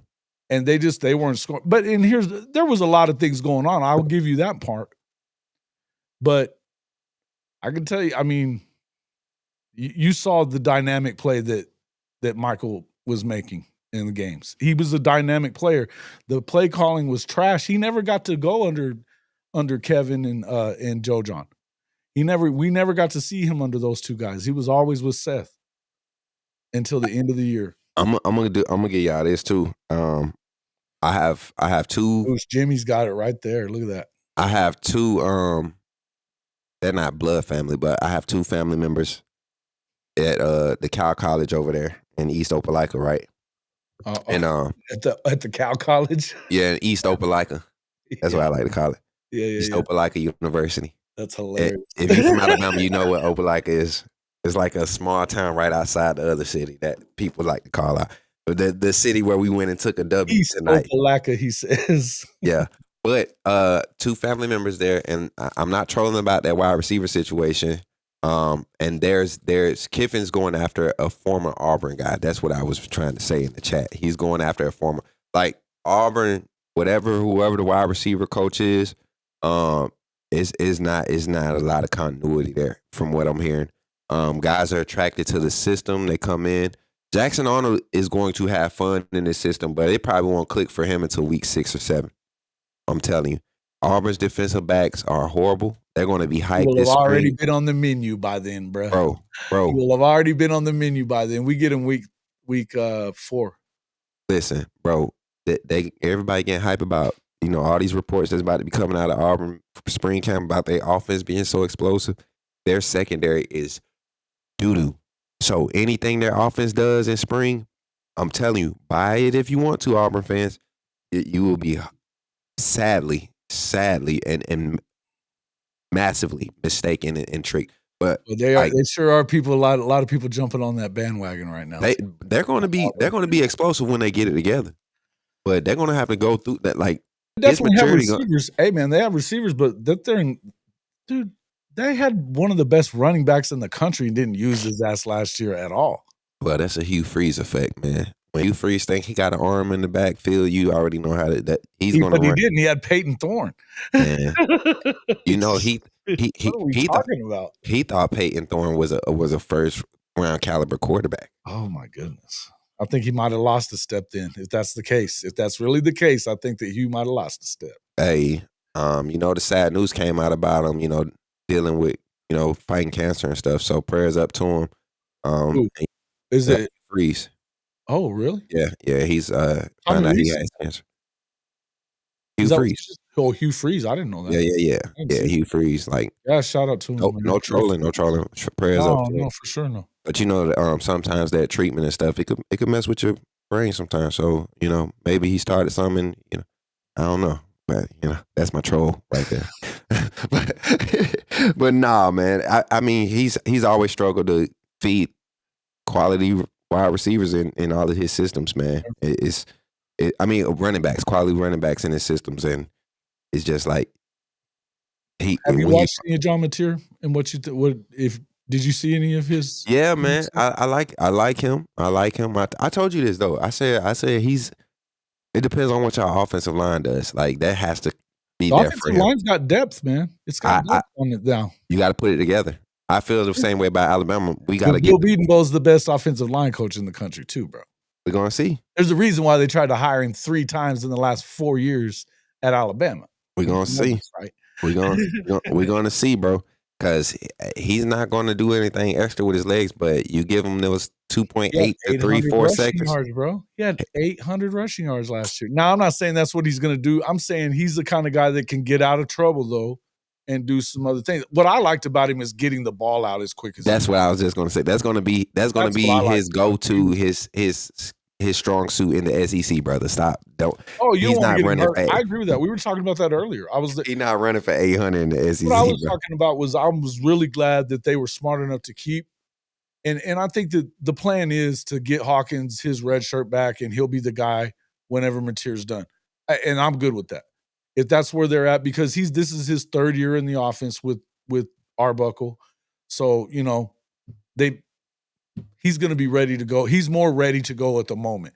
But here's what I would tell you. If something did happen to him, I think that you're going to see a lot of development out of Hawkins this season. I like your energy behind Hawkins, bro. I really feel he's a baller, man. He's a baller. That's what I'm saying, man. I think that He last had year 55 touchdowns his senior year. I think And went after to the week 5, semifinals, lost to the champion. what was that? What was that week 5 loss, bro? What was y'all week 5 loss? No, they beat Auburn week 5. Okay, who did y'all lose to after that? Texas. That was week 6. Or week 7. Week 7 because they had the bye week first. But okay, so I think it was, I forget which, it might have been the second loss. Tennessee was the week 4 loss. So that week, he played really well though. He played exactly. well. They should have rolled through and I think they could have grew from. I think Oklahoma, they're a 8-4 team, 9-3 team if they roll through with his progression and development the rest of the season. They should have won, yeah, because they were leading at the half at Ole Miss. They lost another left tackle. The guy that came in, he was getting abused. But you think about that. You think about the South Carolina game, and shout out to them. I don't want to talk They about did no tackles right now. But I'll tell you what, those cats, right? I'm telling you, those cats. You can blame that on him if you want, that early 5 minutes. But I got to tell you, they had Bowers Sharp, tight end, trying to block All-American edge rushers. No tackle hitting them and moving off them. It was none of that. One-on-one with a true pass rusher. All-American. Yeah. That sounds like some Tommy Reese stuff. Right? It made no sense. And so listen, I understood getting him out, but I think you got to go back with him. And because that was they finally fired Seth after that. They finally fired Seth after that game. When we were screaming for it for weeks leading up to that, and it sounded like BV was too. They finally get rid of him, and then he doesn't get to go back in until the bowl game whenever, Jackson's already gone. Look, I think that he would have been fine. You go with, and he's more prepared. But I still think no matter what, he's in a situation where he's going to develop now. He's going to develop now. He's going to know the playbook. But and the playbook's not a lot different than what he was used to in high school either, by the way. So I think I don't think it's a big deal. I think they'll be fine. I think they'll be fine. But I hope that Mateer does his thing though. I hope that I was trying to get my last little looks at these clips from this game winner, my boy Mark Sears.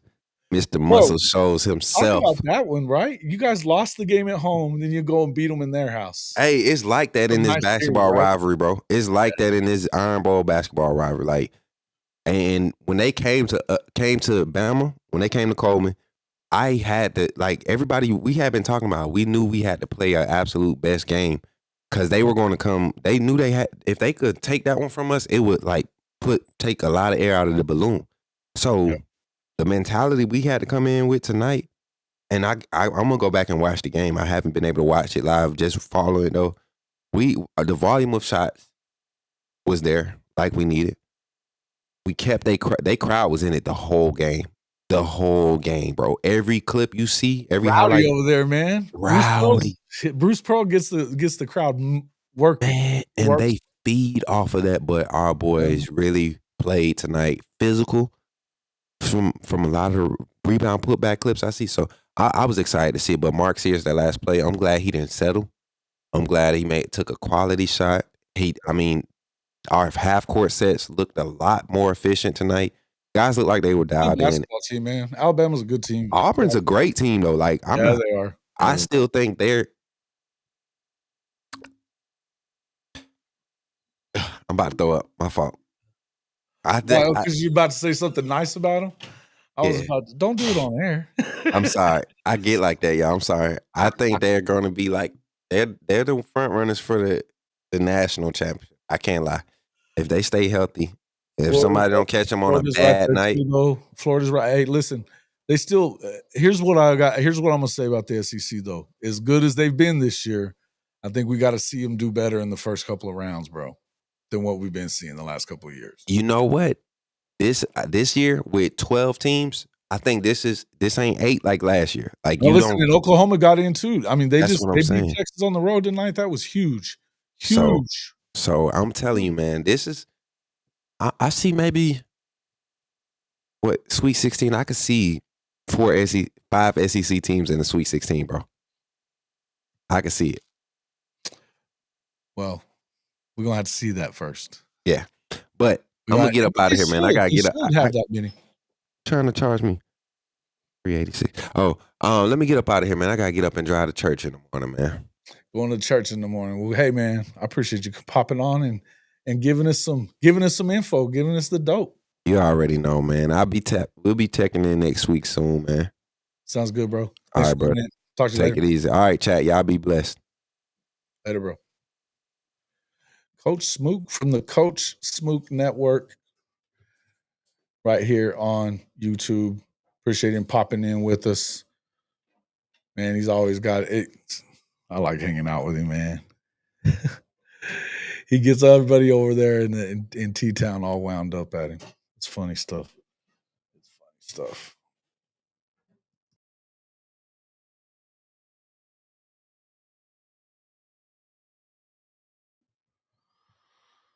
God bless you, Coach Smook, Leo says. What are you talking about, bro? Oh, man. If they rolled 2 and got 8 wins, plus we probably would still have the biggest cancer ever in college football. Well, no, I mean, see, I'm assuming I was looking at that more in terms of now. I think had they been just good enough or whatever, I think that things happened the way they had to happen at some point. But I also think that once they fired Seth Luttrell, had they have gone, I mean, once he's out of the building, then that cancer's gone. There was never going to be a time that they weren't going to find another OC at all. But I think that Hawkins, it would have helped his development for sure. I think they would have definitely won 2 more games at least. You know what I mean? I just think this is how it is. Coach Ricks, what's up, dog? What you doing, man? What you doing up?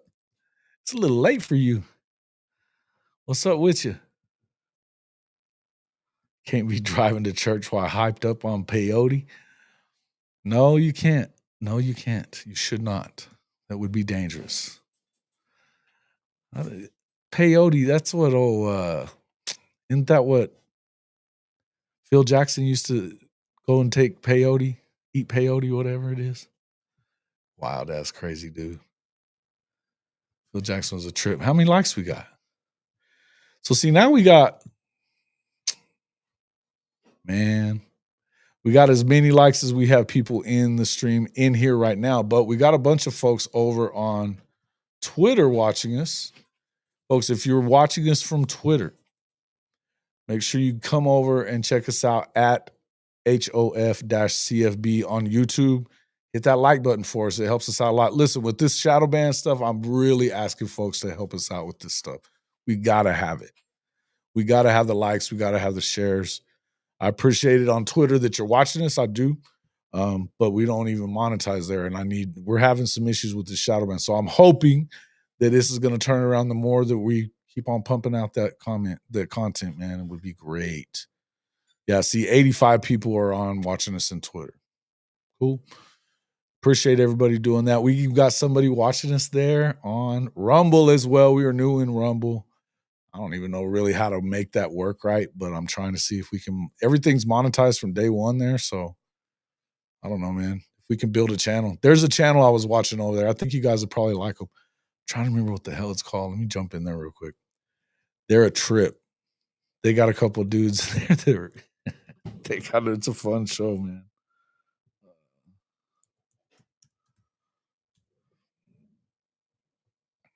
Let's see my feed. Here we go.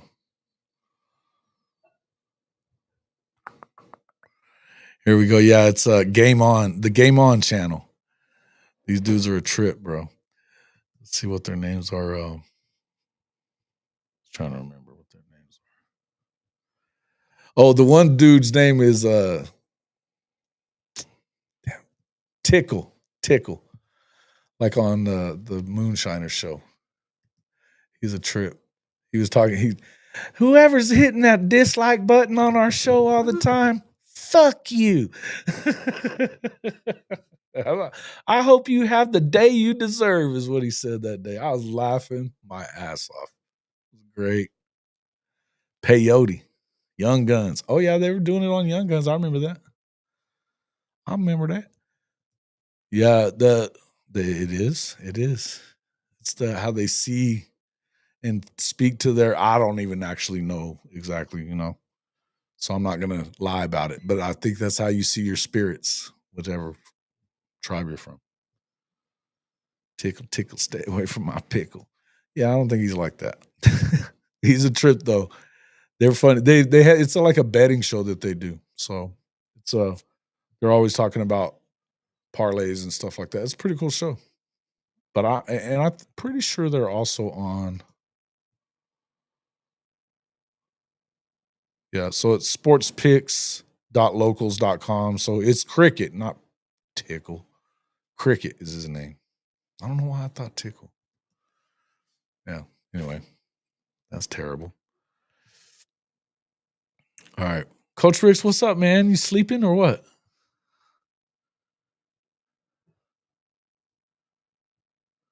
He just said what up and went back to sleep. Think.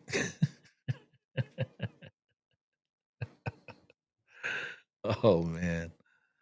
Guys are a trip. Man, I'll tell you what though, it's exciting tonight. It was exciting that game, the end of that game. I was happy about it. Excited to see anytime you see Texas go down. And man, Porter, he's been struggling. He's been on the struggle bus. Yeah, it's a hallucinogen. Yeah. It's some kind of a plant that they grow.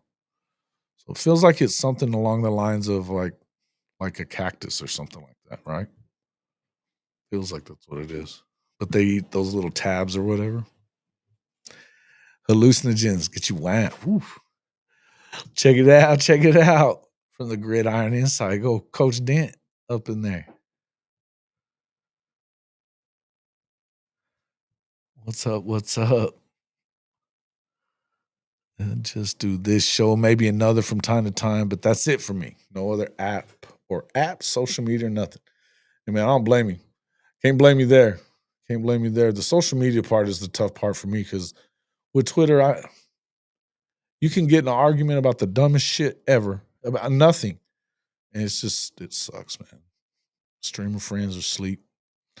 Yeah, it's all right. I came in here expecting to be by myself. I was just surprised to see Coach Smook. But he did say he was driving, so I wasn't expecting anything. So I was expecting to be here by myself. I was talking to Marcus earlier, so I figured he was sleeping already. Hey, never mind. How are you not asleep already, Marcus? What's up with that? Where's Dent? Or where's Big Bo at? He's probably asleep. Coach Dent was mocking Brinsky. Yeah. Because he was snoring on here that time. Brinsky's a trip, man. He's been putting out good content too, man. Shout out to Coach Smook. He's doing a great job, man. He's been, I guess, pretty much hanging with the team this week, and yeah, looks like he's going to be in the mix over there. It's good stuff. I don't think he's here. No, I don't think he's here. I haven't seen him in here yet. Not yet.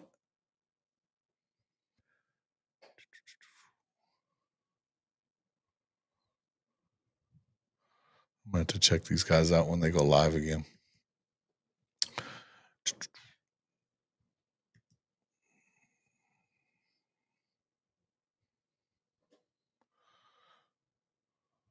Yeah. My line of work, no chance whatsoever, man. To go on like Twitter and stuff? Yeah, it's best not to, man. It really is best not to. 90 folks over there in our Twitter feed, though. Shout out to everybody in the Twitter feed. Thanks for popping in with us. I appreciate that. We've got a couple of people that have actually retweeted it as well. Folks, if you're in there and I see you're in there, we got 90 people watching this right now. I appreciate if you jumped over here to the YouTube channel. Matter of fact, I'll even post it on there. It's youtube.com/@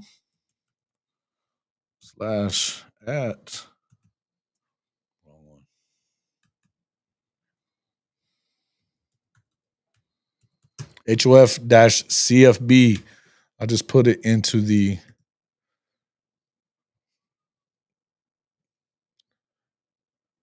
replies on our stream there. So hop over there. Make sure you just go over and hit the like button. It'd be great.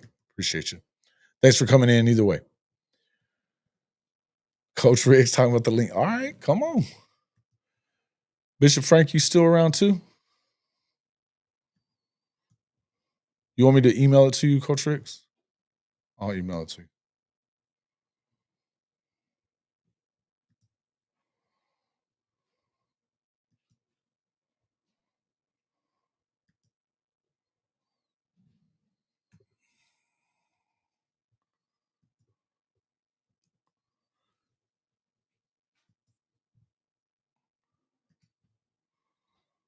All right, it's in your email there, bro. It's in your email. Bishop Frank, if you're still up and out there, hop in. Ask you guys some questions about this OU stuff. And I want to talk to you about Giovanni Gibson. I'm glad you're here. I'll send it to your email, bro. It's in there. It's in there.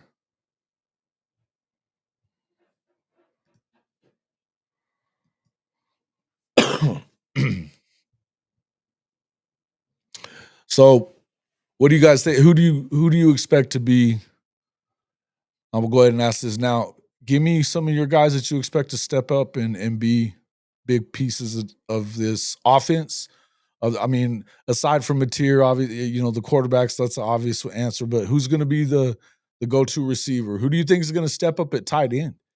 Do we finally get to see Caden Helms doing his thing? He looked healthy. He looked good. He's looked good, man. And man, nobody probably deserves it more than him to have a healthy season. Love to see that. Maybe Gentry Williams would love to see him kind of getting crazy too. Who do you expect to step up in place of guys like Billy Bowman? Are we going to see Boganowski doing his thing now? I mean, what's your thoughts on that? Tell me, you guys, what you think about Sooners coming up. I mean, obviously it's way too early, so I'm not going to hold you to all of it. But who do you expect to see some some changes and some real contributions coming up? Did they sub-state? Yeah, he could be. He could be. Where were they at? Where were they playing that at? Yeah.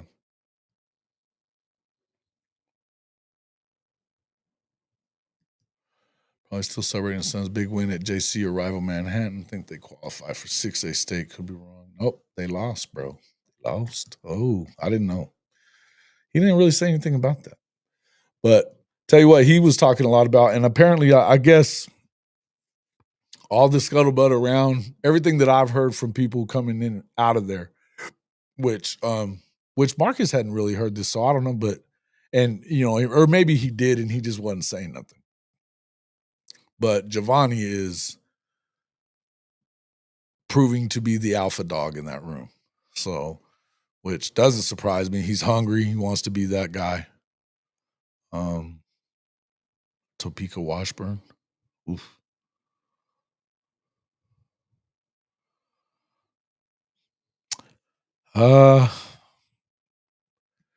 You know what? That's a good question. So let me ask you this. If he does, do you think that he's the guy?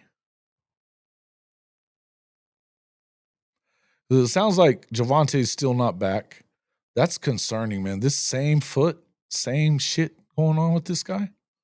That's concerning for me with Javante. I thought that I thought Sam was leaving in the portal. He's not. He's back. Now, every time Sam Franklin got the football last year, he had a big run, but he didn't get the ball very often. And it seems like he would be the odd man out to me. I think that Torrey Blaylock has an opportunity to be that dude.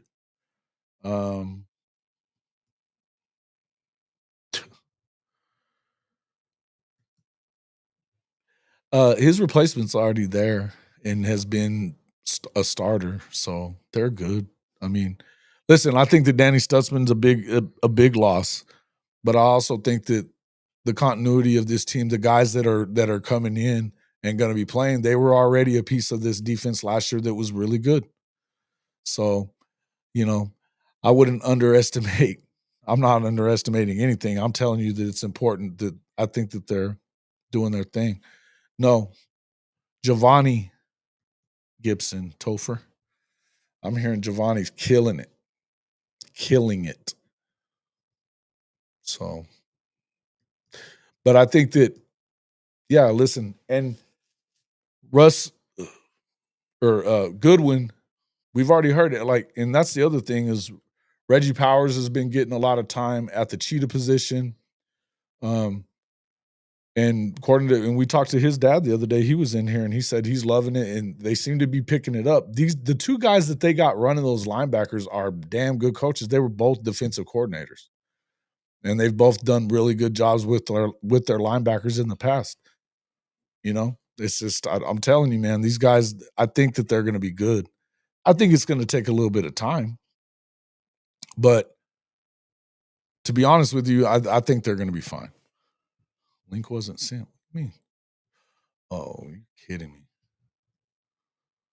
All right, hold on. Sorry about that.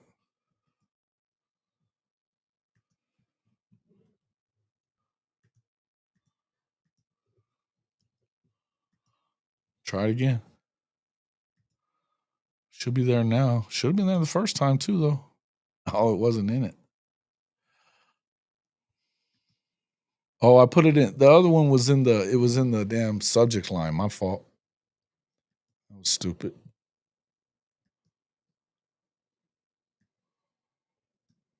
was in the subject line. It's in there now.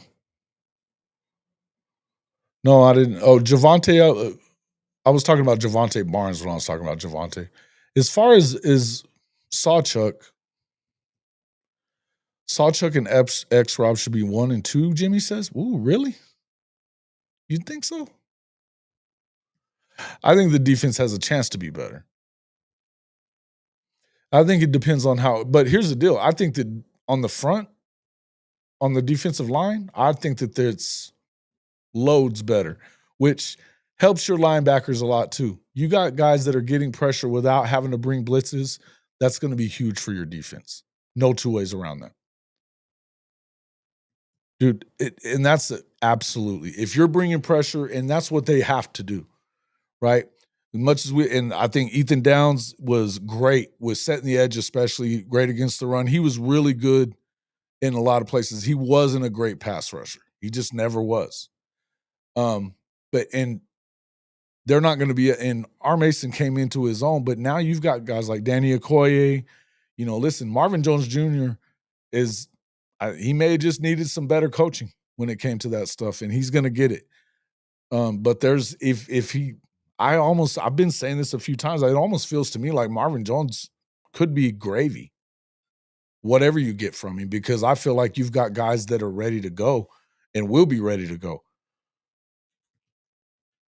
So, I mean, to me, I don't know. We'll see kind of what happens, but I would tell you that the linebackers, I mean, yeah, Stutzman's gone, but here's the thing. I don't think that they had two, Kobe McKenzie and Kip were both doing their thing last year. Welcome into the show, Coach Ricks. What you doing up, man? What you doing up? Man, I just got back home. Oh, did you? Where you been? Man, I was in Columbia, South Carolina, man. I had to do a clinic, man, for like 50 kids, man, and it just ended about 1:15. Okay. Dang, So yeah, bro. I've been listening to the show and everything. All right. Hey, well, throw them horns down, bro. Got them tonight. Man, look, bro. I'm shocked.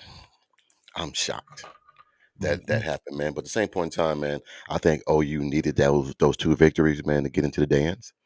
I think now people can realize, man, it's not Porter, man. It's just that you enter a league, man, where the big dogs, we don't have the big dogs yet.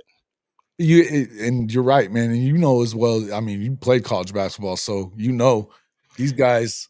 Hey, you got to have all the guard play you want. Dudes. You got to have an NBA cat, right? Got to have it.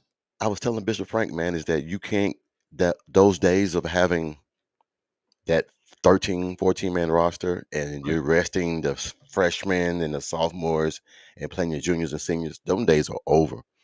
You got to have all 14 players contributing some way, somehow. But do you have to have that one dude that can carry you on his back too? You know what I'm saying? That one guy that's just that dude. Can nobody stop him? Like tonight, we saw LeBron go down with a groin injury, and we saw Luka step up. You got to have somebody else that can carry that torch when somebody goes out. Yeah, and to me, you got to LeBron. It's time for him to pass that torch anyway. Man, look, I thought he was doing it, but he has to understand, man. Your ass is old. Them legs and them bones. Yeah, and you are over here bitching about people talking about your son and shit instead of worrying about the game. Man, look, when you making that kind of money, who cares what people say? Hey man, the nepotism stuff, man. You shouldn't be surprised that people are talking shit. Hey, man, you knew that shit was gonna It come. shouldn't surprise you. You know what I mean? If you're LeBron, it shouldn't surprise you. Yeah. And he's gonna get scrutiny from it. You know what I mean? Especially when he made that comment that he made about him being better than half the players in the NBA. Get the fuck out of here. We know better. Man, look. Come on, bro. Come on. dog. Let's go back to this stuff though. Hey, talking about so somebody had brought up in the chat, it was one of our Trojan haters over there, Lincoln Riley guy. Talking about missing out. You're going to don't underestimate the loss of Stutzman. And I'm not in no shot at I think Danny was absolutely the heart and soul of that defense. The good news was, to me, and this is where I was going with it, and Nelio, you said it right. I think you're right on the money. When you're able to force quarterbacks like Arch and Nussmeier and Nico and guys like that to get to, you got pressure in their face from the middle. As much as I think Boganowski kind of hit it on the head the other day, talking about that front four, the two guys in the middle are going to be getting, if you don't double team there, they're going to be there. Yeah. They just, because of how good they and deep you're seeing depth right there at the defensive tackle position, which is super important. Then you've got, hey man, Danny Okoye looks like he's ready to be shot out of a cannon. PJ, it's time for PJ to kind of make his mark at this point, to me. And then you got Marvin Jones Jr. and obviously, R. Mason did the damn thing all last year. So I'm ready for this. I think that SEC teams are going to have their hands full with this defense, more so than they did a year ago. They're finally going to fear what everybody's been talking about when it comes to Brent Venables and Bates, Coach Bates, and everything, getting that D line to where it needs to be. So I think Jones is going to be a great addition, man, because everybody's going to focus on R. Mason. Everybody's going to focus on him. You're going to have to double team him or chip him. You're going to have to. And then also, man, you have the interior that we have. I think, man, it's just the first time that you're going to have a nasty D line. I mean, we used to always have that, but it's been perceived as, well, that's just the Big 12. You can only do it in the Big 12. And now we're in the SEC. We're going to cause some havoc. And people don't want to admit that. Well, that's all it is. They don't want to admit that. The Big 12 was the best conference up until about 15 years ago, bro. Yeah. You know what I mean? It was the best conference. So, I get it, but it was a better conference. So 15 years ago, that changed. I understand that. I get it that the SEC is better. It has been better for a little while now. But now that you're in the SEC and you've got a guy like Brent Venables who's put together national championship defenses, 3 of them, that got to quarterbacks, he didn't forget. You know what I mean? And I've said it so many times, they've raised the floor. They're recruiting over the top of these kids, even their first year guys, and some of those guys, you're starting to see them. We've seen guys out of here. You know what I mean? Because they just, even guys like Deshaun McCullough, who I never thought was going to be, I think that he kind of was positioned out. He wasn't I don't think that you were going to have him playing all the time as a rush in. They don't want him to be an outside linebacker type of deal where they're running a 3-4. That's not what they're looking for. I think that he was positioned out and probably got a little behind because of injuries. I hated that you got a guy like Deshaun that left, but I think that it's probably better for him because he's going to be able to play in a better deal for him this year, have an opportunity to get his stock back up for the NFL. I think Deshaun McCullough is a special athlete. I'll never forget what he did on the goal line against Texas. So, but again, I think that's what you got to put all kinds of pressure on these quarterbacks, and having guys that, like you said, in there, you can get after guys like Nuss and Nico and especially guys like Arch Manning in his first year. Hey man, you got to put those dudes in blenders, and because if you don't, they're going to pick you apart, especially Nussmeier. Nussmeier, Oh yeah, bro, you give that guy time to throw, you're in deep shit. I think he, dude. We can sit here and talk all day. I think everybody is. Excuse me. This is what everybody was fearing: is that they know what Brent Venables can do, but they don't want OU to give him the time to go out there and get the players that he needs. Shit, you're gonna have pressure from every damn angle this year. So we're gonna find out. And I heard you said, I think that is a lot of the narrative is that they don't want him to get comfortable, and if you can have a couple of bad years, then maybe they don't get that good on defense because hey, once they do it one time, then imagine how many guys they're gonna get. Bro, Trent Wilson too. I don't know why we're beating around the lead though. But they were talking about Trent Wilson too, another guy on the D line that's already looks like he's just a man, grown ass man. You know what I mean? Freshman looks like he's 45 years old. You know stud, what I'm saying? Just a big dog. stud. And I think that, offensive line again, I like the depth. There's some guys that are still a little banged up from the season, some stuff like that. I think Yeah, you've had a couple of other injuries. I'm a little still concerned about what's going on in that medical room and I'm hoping they're getting it straightened out as we speak, like they said they are, yeah. but it needs to happen. It needs to happen Well, the because setback with Gibson, man, that's gonna. I mean, that right there is what makes me nervous. yeah. Well, Um, all the same injuries that somebody asked about that earlier, labrum. yeah, What's going on? man, look, Is this a trainer thing? Is this a certain way that you're doing things? I don't know what it is. I mean, it's a good question to have, but you tell me as a coach, when's the last time you dealt with a labrum thing? What did that? Who was that from? Obviously, linemen they're hitting each other there, so that yeah, makes sense. man.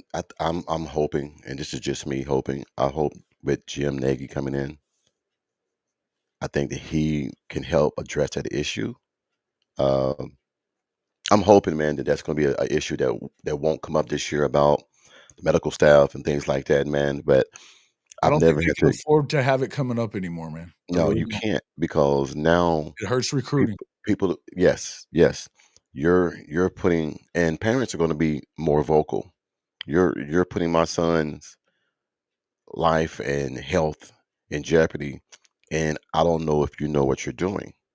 So people are going to start getting second and third opinions and this and that, and then you're going to be subjective to, yes, you don't know what the hell you're doing.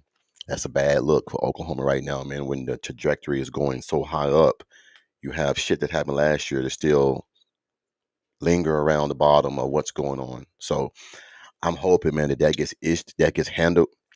But I got to tell you something. I heard what you said earlier about JJ. Bro, He's pissed. bro. What do you No, mean? no, no.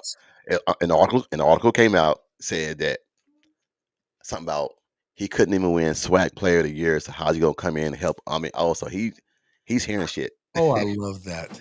He's I'm hearing so happy shit. about that. Where And did me and this Bishop, article come from?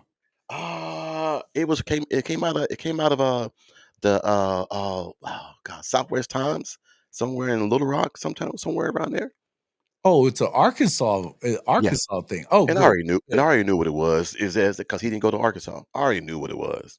Of course. But it Well, and we he got was I read where he was talking shit before the Arkansas game last year yeah. that their secondary wasn't that good. Well, like I He said, man, only he got some guys that he played with that, they go chipper and chipper. Of But course. I was It's telling easier Bishop, for the SEC team to talk shit to, Arkansas Little Rock or UAPB, Pine Bluff even. Yeah. it's only 45 minutes away from Little Rock, so it ain't really that bad. It's just that he felt like, damn, you know, you showed me all this love before while I was at UAPB. Now I'm in Oklahoma, and all this shit started coming out. So he's real adamant about proving that he belongs. And me and Bishop Frank was talking about it. He was like, "Man, that catch." I was like, "Dude, get ready. It's gonna be some shit, He doesn't lose those battles, bro. dude." He doesn't lose and you see him I mean, looking at that, yeah, that catch was great. I mean, we've seen that though. You know what I mean? But and that's what we were just saying earlier. You know, the people that are saying dumb shit like that. Oh, well, wait, great job. We go and get another FCS guy. I was like, have you guys watched this guy? Have you seen him? Because if you have, then you don't say shit like that. No.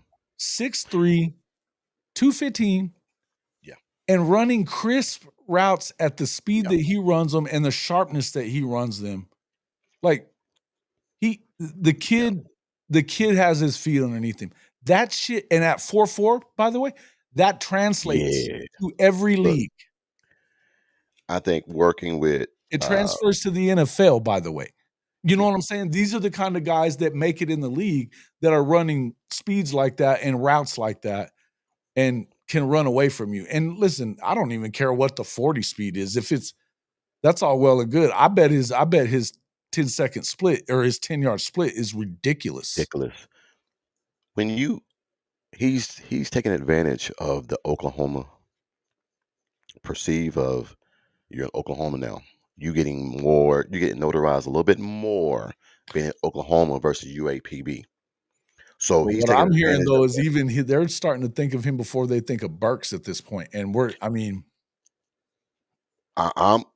man, look, I'm biased.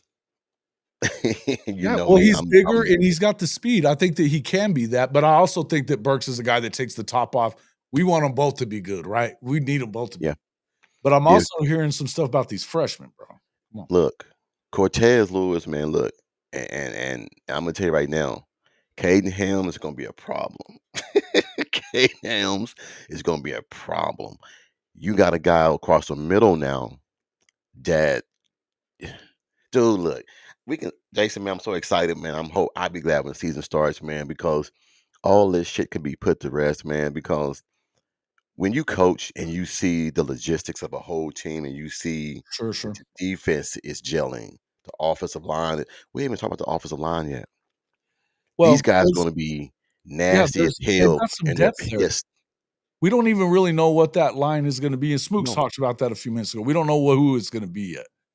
Where everybody's good. But here's the beauty of it. I think that just like we were talking about on the D line, everywhere on the D line, you're too deep there. You're too deep in the linebacker room. You're at least that much in the safety room. And you've got some guys. Listen, these freshman kids. You got Malik at one corner. If the prayer is, I mean, if Gentry's healthy, Gentry is the X factor in this. But here's the thing, though. You've got some guys that are 6'2", 6'3", that are freshman guys coming in that are dogs. Dude, Little underrated, like we talked about. And they've been showing up, too. And I'll tell you another one, bro. Now, Elijah Thomas, I love.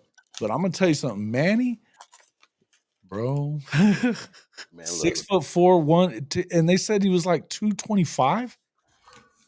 And running the speed he's running. Dude. Look, if we can go out there and get Sherrod Covell, you just need 3 of these guys to show up. That's it. I don't know if you heard the last show, but I told you that BV, Wes Goodwin don't have the same philosophy as BV. He's talking to guys right now in Clemson. He's trying to get Sherrod Covell to come over. He's a 6'3", 210 safety.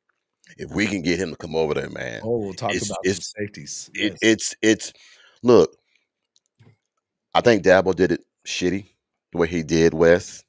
Yeah. But at the same point in time, man, he's around this area. People are still talking about that. And that's the test to what he's done at Clemson. If we can get Sherrod Covell come over, because Sherrod is friends with a lot of the guys that's on the defensive line. You brought that up. So yes, he's already in the portal. So like I said, I was talking to my brother-in-law today. Oh, he's in the portal already. Yes. Sherrod Covell is already in the portal. He's been in the portal, man, since a week before. He was in the portal a week before the portal ended. Yeah. So no, man, it's gonna be nasty, man. Like I said, I think a lot of these people, man, are scared now because Wes was the #1 ACC recruiter in this region. He was. Oh yeah, 3 years straight. Mm-hmm. 3 years straight. So Ever since Brent left. Yep. hey, look, people don't understand how vital that was to get him. So here's what I'll tell you about Goodwin. And this is I wrote this down from BV talking about it, but I had not realized it was this good. Yeah.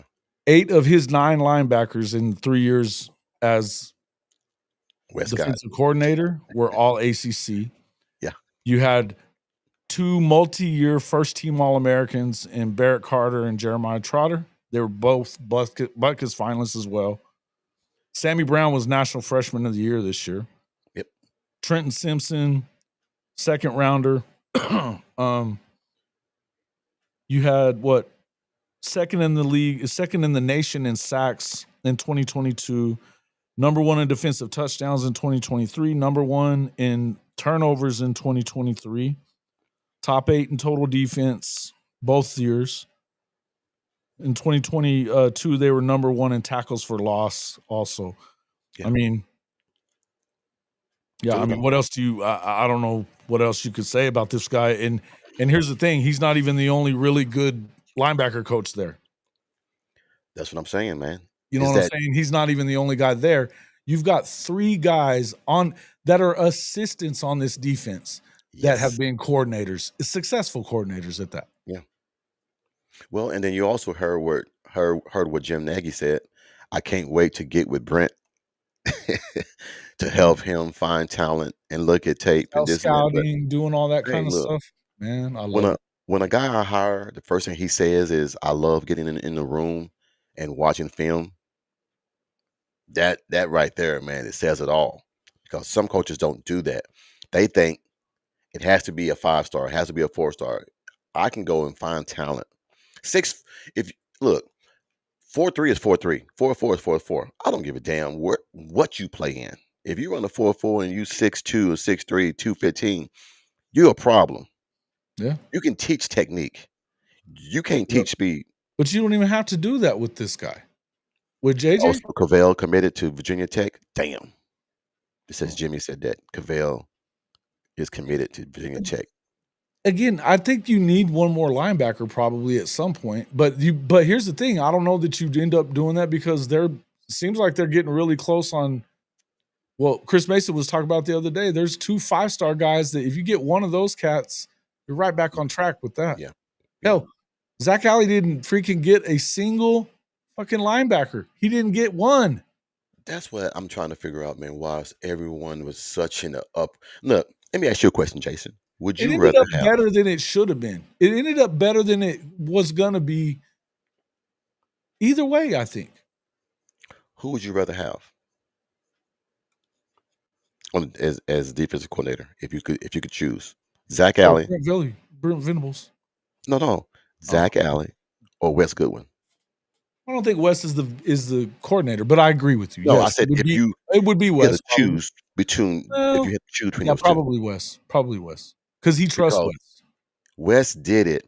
And I keep telling people, man, who want to listen. If Dabo would have gave him the portal access, I think Wes would still be there. I think he would still be there. You can't keep up that same level they of just intensity. Didn't stop the run enough this past season is what got him, right? Look, he didn't have the depth like they used to have at Clemson to stop the run. Well, they stopped the run. They stopped the run in the first half against Georgia. In the second half, they couldn't. Couldn't do nothing. They just got tired. Georgia just wore their ass out.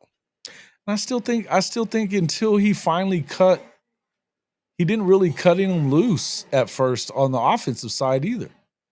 Man, look, Dabo as good as they were at times on offense, they weren't always great. And I think it wasn't always Garrett Riley's offense. You could tell that. As you watched the first year he was there, it wasn't Garrett Riley's offense. Dabo was still trying to keep that thumb.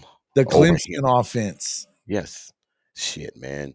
You got to be Dabo had to learn the same way Nick Saban had to learn. You can't keep the same philosophy over a long period of time. Shit changes.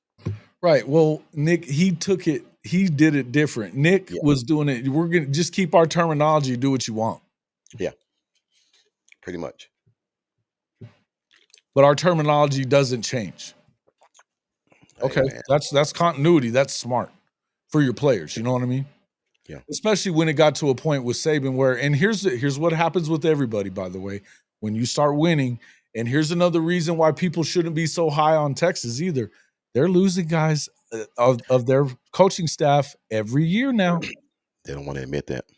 I know they don't, but it's a fact. It's a fact. Oh, They lost 4 starters from that offensive line, and they're supposed to just be the same. New quarterback, new O-line, new defense, pretty much all the way around. Other than you still got Colin Simmons, okay. You still have is it Ford that they still have, or I think so. I think so. No, not Ford. I think it is, Jason. Is it? I think so. You know, you're more of a statistician than I am when it comes to fucking But my thing is that I think, and you get CJ Baxter back. Okay, great. But he wasn't as good as maybe he'll be okay. But man, that was a bad injury that he got. Yeah. You know what I No, mean? man, from all of what I'm hearing, everybody, man, loves Mateer, man. Yeah, listen. If Everybody. Have you been watching much of him? I've seen every game that he's played now. I've watched some footage, man. I've watched some games, man. I like to watch the Wyoming game, the games that they lose, how he reacts, how he It wasn't because of handles. him that they lost either one of those The games. defense, dude. Look, that's what I The keep trying defense to was tell real people. bad, real bad. Defense was trash. He even said it is that the presumption is Brent Venables is that defensive guy. Yeah. So now even Ben Arbuckle is saying it. You have a guy that is pretty much known to be Anthony a Hill. defensive Ant Hill is who guru. you should have been talking about. That's who I was saying. Ant Hill, not Ford. He's A gone. defensive guru. Yeah. So now you're going to have a defense now that's going to pretty much keep you in every game. Just imagine if we had Mateer in this offense, Washington State's offense last year, and Brent Venables' defense last year. How effective it would have been. Now you get one more year of nutrition. Just the one more play year of caller, weight even lifting. just changing the play caller would have been. And look, people don't want to accept the fact that shit's changed. And this social media or national media that Oklahoma is going to be the same OU. I understand It's a that you got to lazy see. take, is what it is. It's really a lazy take, and that's Everybody okay. has and that. I hope they stay asleep. To be honest with you, because I want to here's be the one talked thing: about. I think that you could be a lot better, and your record could still be 8-4. Yeah, you could. It could be 7-5, and you were a lot better. Here's the thing: you've got landmines, road games that are landmine games. Look, as much as I'm not a Beamer guy. I don't believe in South Carolina. I don't. But they do have a quarterback that could be super dangerous in year 2, right? Yeah. And you're there on the road. Look, I know that they lost a lot on the defensive side. I get all that. But that's a landmine game. It's on the road. And you got a road game at Tennessee. I think that they're not as good as they were a year ago. I think that Nico's probably better than he was a year ago. But I don't think they're better. They don't have the weapons around them. A lot of receivers they lost. Defensively, they may fall off a little bit too. But that's still a game that if you get in a dogfight there and it gets loud, it's not an easy game to win. You could see that. Listen, people I know that, the trash talk is out there and a lot of people are discounting what Kalen DeBoer is because of what that first year. Year 2, everywhere he's been has been ridiculous. He's gonna be a problem. He's gonna be Keelan Russell's a bad dude. That's what Smook was just saying. He thinks he's going to win it. I'm hearing people talking about Austin Mack. They got three quarterbacks that you're looking at that are probably going to be pretty damn good, and they've still got 1A receiver in the country that was 17 all last year and killing everybody in Ryan Williams. Yeah. Not to mention, hey man, I think they're a better football team than most people. They have the most talent in the country, and I think they do have a good coaching staff. Ryan Grubb coming back was huge for them. Huge for them. Yeah. So there's another landmine. Then you've got the landmine with LSU. Listen, Nussmeier, you better put pressure on him or he's going to kick your ass. We saw it. That's what happened. Curious And what you heard about Mateer. just, I mean, not that much, man. It's like everybody just loves him, man. He looks Everybody good. loves the Yeah. moxie. I keep hearing that word, moxie, moxie, moxie. And I don't like the comparison to Baker. Me and you had a debate. I don't I don't like it like at him all. being compared to Baker. Baker is like No. if you ask OU fans about Baker, he's like Fair Jesus on it's water. not even fair to You- Mateer to do that shit either, by the way. yeah, yeah, yeah. That's a lot to expect from that dude. But you're talking about 3 Heisman finalists, young number 1 receivers. pick, Heisman Trophy, number 1 pick, 3 Heisman finalists. He ain't even played a snap here yet. Don't do that. Yeah. Don't do that, guys. All the receivers you're talking about, Emmanuel Choice, Elijah Thomas. We didn't even say anything about Cortez Mills. So I'm just No, trying to figure out. you're talking about Keontez Lewis. We don't have Cortez Mills. Yes, that's what I'm talking about. I'm sorry. Keontez Lewis. That's what I'm talking about. I'm sorry. Cortez is the one that they wrote down some names. Right. No, Keontez. They didn't get. I think the other one we haven't said anything about Ivan Carry-On either. No. And Jimmy just said, and shout out to Jimmy because I hadn't seen that yet, and I've been watching for it, but I didn't see that yet. There early indications, at least of what he's hearing, is that there may not be any real damage to Jaden Gibson's knee. Let me tell you something. That guy, I really hope he's okay because if he is, he deserves it, by the way, and he was ready to break out too. There's a lot of these guys here. Here's the next one too. Did you see these tight ends? And I mean, it's a little early to get too wound up, but something that got brought up on the show yesterday morning, and I hadn't really thought about this. Kevin Wilson used to be the tight ends coach. Forgot about that. Jermaine Gresham's tight ends coach, by the way. Forgot about that. So, and a guy like Kanik having soft hands like he does, he was a touchdown machine in high school. It looks like Caden may be. And Sooner in Texas, you said after being hurt for 2 years, like he needs to get cut or what? What do you mean? No. It's not his fault he was hurt those years. Hey. Look, I'm just going to say. Some guys can just play hurt. He looks different, bro. Dude, the videos that we see. Big body cap, man. You can't teach big bodies. And athleticism like that. Yeah.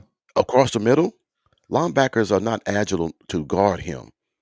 And let's not forget, I mean, look. Donovan Mitchell and everything. So Mitchell, look.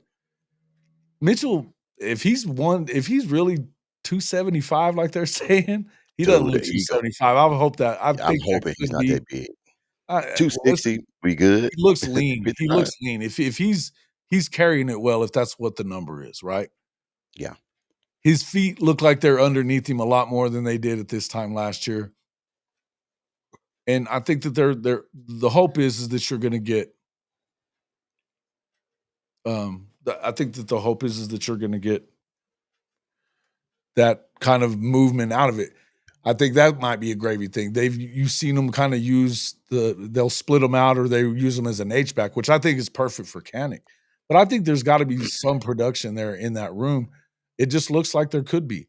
I don't know what they're going to end up doing, but man, Kanik's going to be special. It would be really cool if Caden was able to have a good season. Would be so cool for him because he deserves it too. You know. Well, another old line coach. Yeah, he was. Satinga. We haven't said anything about him from Arkansas. I was talking about him earlier. Satinga. Yeah, that dude's a badass dude, man. Oklahoma just got weapons, man, and that's why I'm thinking those guys. I don't think these guys. I think what the national media don't understand, they don't have confidence in the coaching staff. For some reason, I don't know why. They don't have because of all this talent. Because he hadn't done it yet. But it's like the thing is, it's weird to me though that you would really think that. Look, we got to see him take some steps in some certain places. We've talked about this. Yeah. Yeah, and I right? think Jimmy's right. You're gonna lose some weight in the summer workouts. You're gonna lose some weight. I think so too. Yeah, I think Once you 260. start I doing mean, those 260 is two-a-days still a and big drinking that dude. water, Yeah, you're gonna lose some 260 weight. still has him. He's running out there. He's a big dude, right? Yeah. But here's the thing. I think why are they doing that? I think a lot of it's what we talked about earlier. I think that if you get him fired, he doesn't haunt you. Yeah. And Oklahoma doesn't get its footing underneath it with its recruiting. Because now look, now you got Jim Nagy coming in. Yep. That the recruiting stuff is about to be a wrap.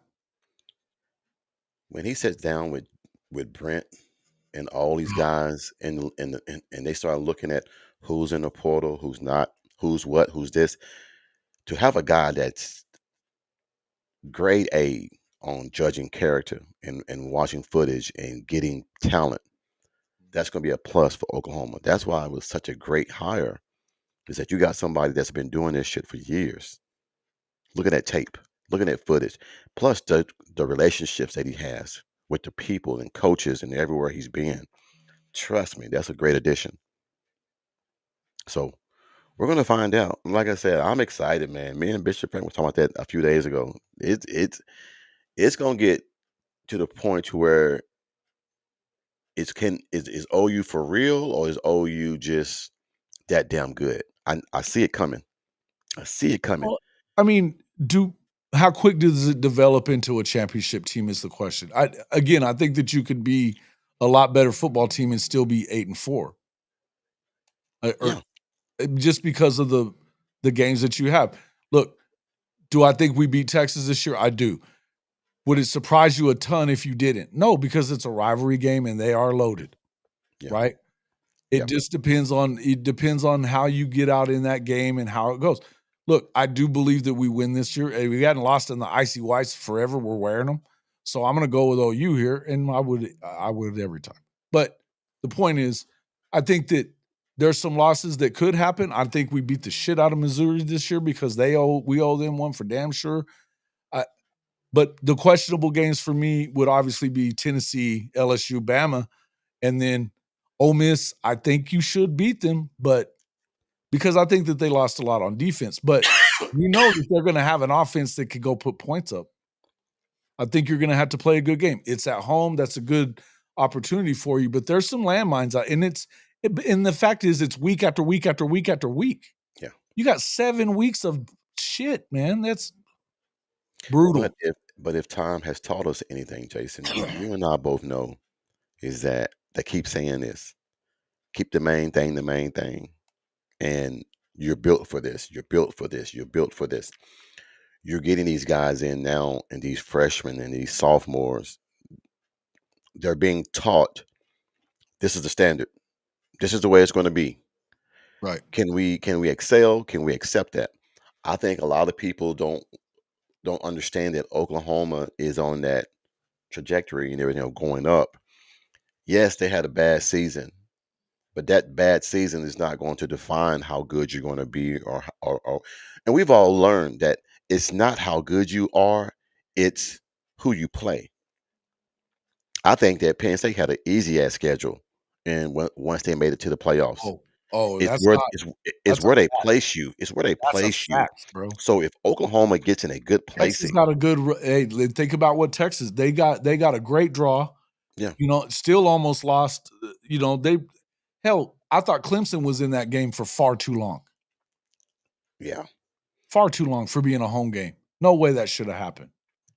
But It me and that Arizona State, if Arizona State is awake before halftime, they win. I think that coach came in with the idea of, some coaches come in and say, let's just keep it close and That let's see doesn't what sound like happens. Kenny Dillingham to me. I think Well, that I'm they just were saying, rusty. I think they were rusty. I think that some of the changes that need to be made to the CFP is you need to move that shit up. oh yeah. The way it was placed was trash. But I'm just saying, if Oklahoma can get in a good space and play the teams that have a bad matchup with what Oklahoma brings to the table, that's what it's about. It's about the matchups. It's not about who's played who. So if Oklahoma can get in a good placing, I think they can do some damage in the CFP. We're gonna see. We're gonna see this year, man. I'm really excited. I tell people every day, Coach, what you think? What you think? I think that OU is gonna be a problem, but just me being me. I'm looking at what I'm watching on tape. I'm looking at what I'm seeing. If they're healthy, they're a problem, bro. Yeah. So, oh well, they had. I said, dude, you're not gonna have 6 damn receivers get hurt again. That was crazy last year. You're not gonna have your whole 6 starting receivers get hurt. Did that get him fired tonight there, Chris? He said just popping in to say thanks to OU for beating Texas and getting Rodney Terry out of here. You think so? Man, he had an Elite 8 trip last year. You sure? Or 2 years ago, I guess it was. I mean, dude, we are so look, that's the same thing that OU fans are. You're so quick to fire somebody without knowing what the problem is. Yeah, here's the thing. I don't think Rodney's very good. But I think they've been wanting to fire him since he got the job. I don't think if it hadn't have been for the run they made in the tournament, he wouldn't have been there the next year. He wouldn't have been. I think Porter Moser is a good damn coach, man. Is that I don't want to fire. I don't think you can fire Porter. You don't have the bigs, man. Look, we They're saw going to how make the tournament now, Coach. As long as they Yes, don't go gag. they're in. And I'm not saying they can't lose. They better not get beat big. They better not just go in there and look uninspired. Yeah. Because they're still bubblish. Yeah. You know? Well, I'm just saying OU was in the Big 12. Big 12 is guard play. They have the guard play. The Big 12 has always been guard play. Kansas State. You got to have that one big dude at least. You got to have what? Auburn got how many big guys? 6? And that wasn't even enough for Alabama. Last second shot. They've split that series now. Yes. What a game that was, huh? Look, but you got to have skilled. Oh man, I love watching basketball. Now I love football, but basketball is the passion. I love basketball. Hey man, I love basketball too. I'm with you. You know, it's just that right now my knees and my legs be like, oh yeah, you can't do it no more, coach. But my mind be like, yeah, I'm gonna go out here and do these little young kids and get out there and play one game. Play one game and I'm breathing hard as hell. Bro, me too, man. I can't. I was talking to Dent earlier and he was talking about, man, I used to run about 7 to 10 miles a day in the military. He's like, I can't run one now. And I was like, fuck no, I couldn't. Out of the military, man, I was running and running and running and running. I would score 270, 280 on my PT scores all the time. Yeah. Running was never the problem. Sit-ups were never the problem.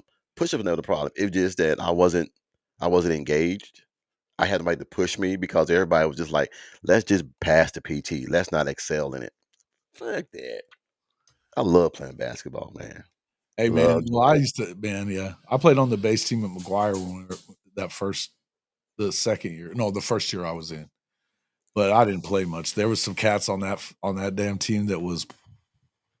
Dude. I mean, I didn't turn the ball over. I'm a shooter. I'm a good point guard, but these dudes were athletes, bro. Athletes. Dude. Like two of them ended up in the CBA after they got out of the military and shit. They only went to the military because they Prop 48 kids couldn't get in. Yeah. You know. Me and my buddy now, we call him old man. We was on the all army basketball team for 1 year. And they got so good. We was like, nah, we can't do this no more. These guys there's some talent in the military, man. People don't understand. So they won the year that I left there. They won the World Military Games, the championship. The year before that, they had lost the championship game of the World Military Games on a half court shot. They played that same team in the semis the next year and blew them out by 40, and then they won by like 20 or something like that in the championship game. But they were so good. We had a guy on that team. He could go for 50 whenever he fucking felt like it. Dude. Whenever he felt like it. We got a guy in there. Old man. He was LeBron-ish, man, but he could shoot. Oh, my Lord. He was a Steph Curry. He was shooting half-court shit like it was nothing, man. Oh. And the net would barely move. So when you got guys like that, man, people don't understand. There are guys that's in the military. Different. that can hang with guys in the NBA Oh, because bro. that's all you do. Circumstances put guys in the military a lot. Yes, yes, yes. Circumstances. It's Yeah, you know, I agree with that. and I agree with you got a kid or something like that, and you ain't got nobody to look, man. Some of these guys that the guy that was the point guard in front of me, and he got there right about the time, and shit, he ends up on because we had a squadron team and a base team, right? Yep. So I was the starter on the squadron team, and then he got there, and we were playing him at two guard, but we played 2 games, and it was like, man, this motherfucker, Yeah, he's better than me by a lot. And I mean, we kept playing him at two guard on that base team on our squadron team because we needed him more to score. And I wasn't going to be able to score like he could, but he could play point guard like I could, easy and better. But I wasn't anywhere close. But so I was like, shit. I was like, I ain't gonna never play yeah, because he was one of those guys that could play the entire game. He's not gonna get a bunch of fouls. He's gonna get a lot of steals and things. He reminded me of Darren Williams. yeah.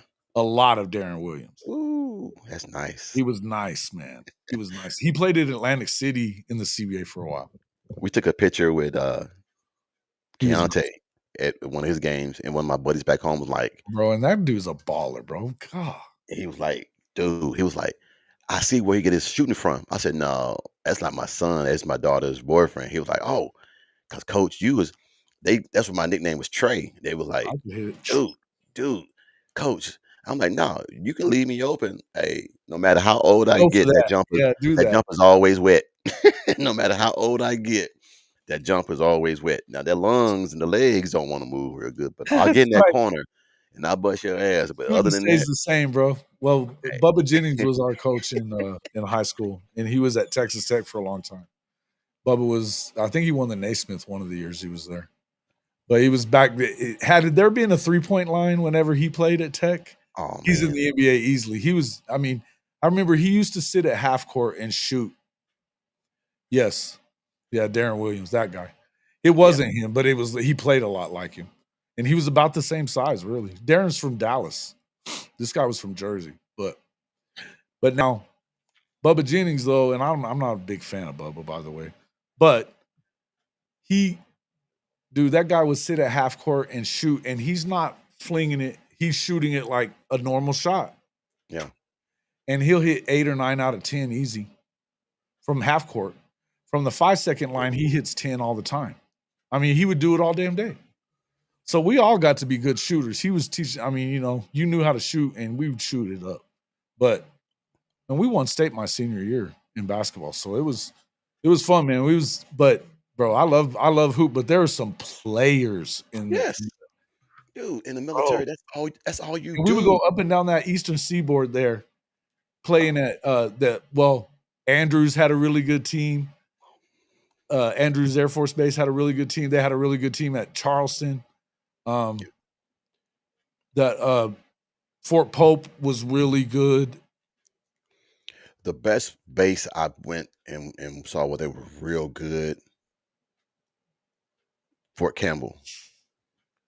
Bro, Chris, you ain't wrong, man. Brandon Roy was a bad Brandon, dude. man, it's just the injuries, man. If it hadn't been for he didn't have any cartilage in his knees, man. It was bone on bone. None, man, whatsoever. I saw him in the when actually the year I was covering Tech, and they got to the Sweet 16, lost to Pitt Snoggle on them at the pit. But Ronald Ross I think he had 40 in that game. But I mean, and he what a run that they made that year with him. He beat Gonzaga in the second round. He had 40 in that one. He beat Aflalo and Aaron Aflalo and Jordan Farmar at UCLA in the first round. Pissed on those guys. Yep. Went off, and he was trying to carry him again. But West Virginia was so good that year. Yep. But then they ran into Washington and Brandon Roy and they were ate that ass up. That was a basketball team, bro. The one kid Lorenzo Romar was a hated. good ass coach too. Lorenzo was a hell of a coach too. Oh yeah, look, if you got good players and a great coach, you can do some damage. Because the placement, people don't know about placement in basketball. They keep talking about placement, spacing. That's how you win basketball games. If you don't know about placing and spacing on the basketball court, you don't know basketball. And Yeah. and I try to teach people that is that, well, coach, I'm this and I'm this, but you don't know, but you don't know what spacing is. You don't know Correct. how to move the ball. We don't do that. And see, I came in an era I'd to forgotten, where, Neilio, that Darren was yeah, he committed, I forgot about yes, Bill Self. Yeah, yeah, yeah. yeah, You know what? He's not wrong. Who's been better at KU? nobody. For Self anyway. I don't even know that there's ever been a better point guard at KU than Darren Williams was. Darren Williams was a bad dude, bro. He was that guy that we needed the bucket, we needed something to happen, put the ball in his hands, and what they say, get the hell out the They were way. in that Final Four that same year I'm talking about too. They lost to Carolina, Louisville. It was Louisville.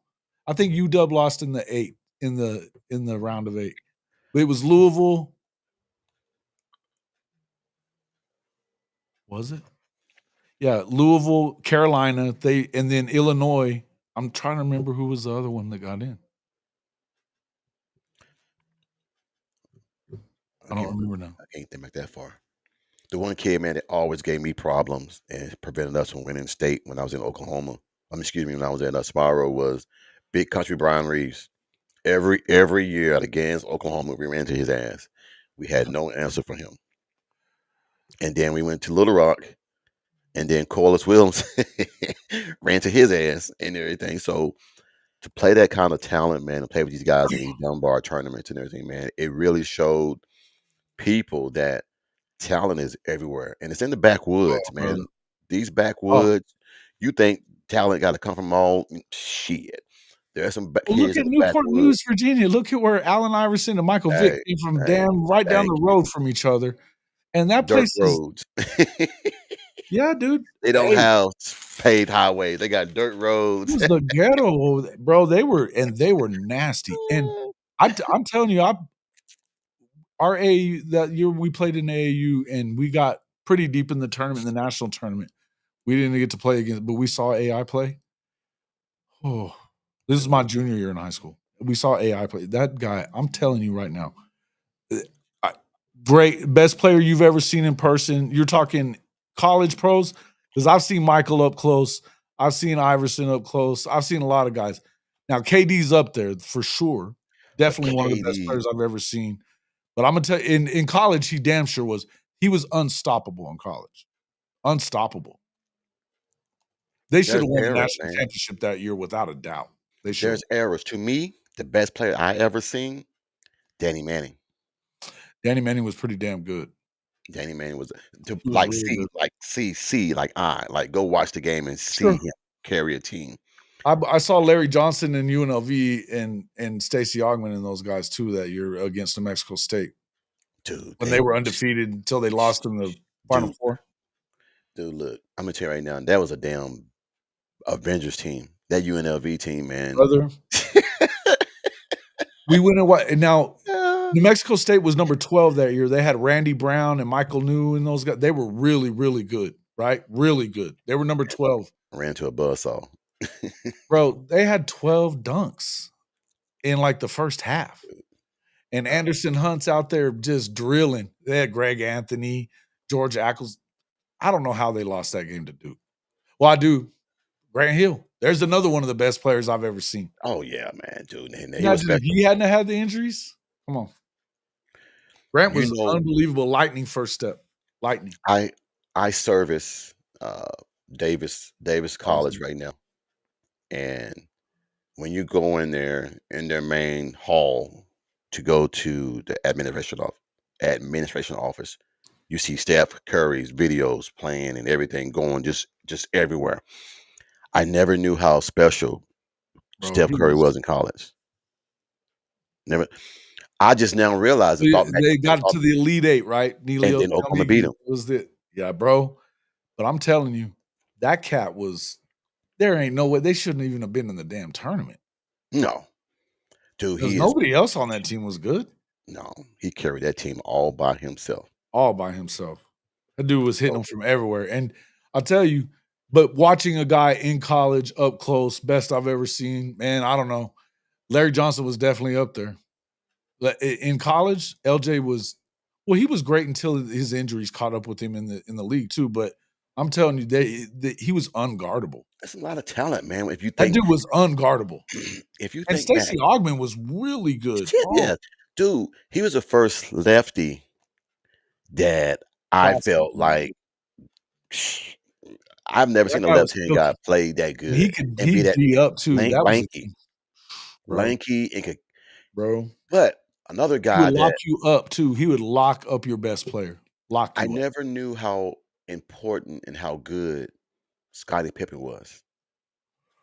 Ooh. Central Arkansas, man. When I got there, He that's was there when all. you were there? No, he left 2 years before I got there. Oh, brother, he was But people don't realize, man, he was on the medical staff. well, yeah, because He was a they said trainer. he He was a wasn't trainer. even a player, and He all did of a not. sudden he became a 6'8" guy. He was 6'2". They tell the story. He was 6'2" when he was on the medical staff. Then he grew 5 inches, and then the coach tried him out for it.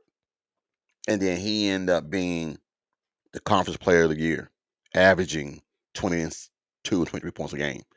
But his skills didn't develop, man. So he started playing in these damn Dunbar tournaments with your Lee Mayberries, Todd Days, Corliss Williamson, uh, uh, Derek Fisher. All the guys we played Dunbar, so you could see these guys. But Scotty was just up there.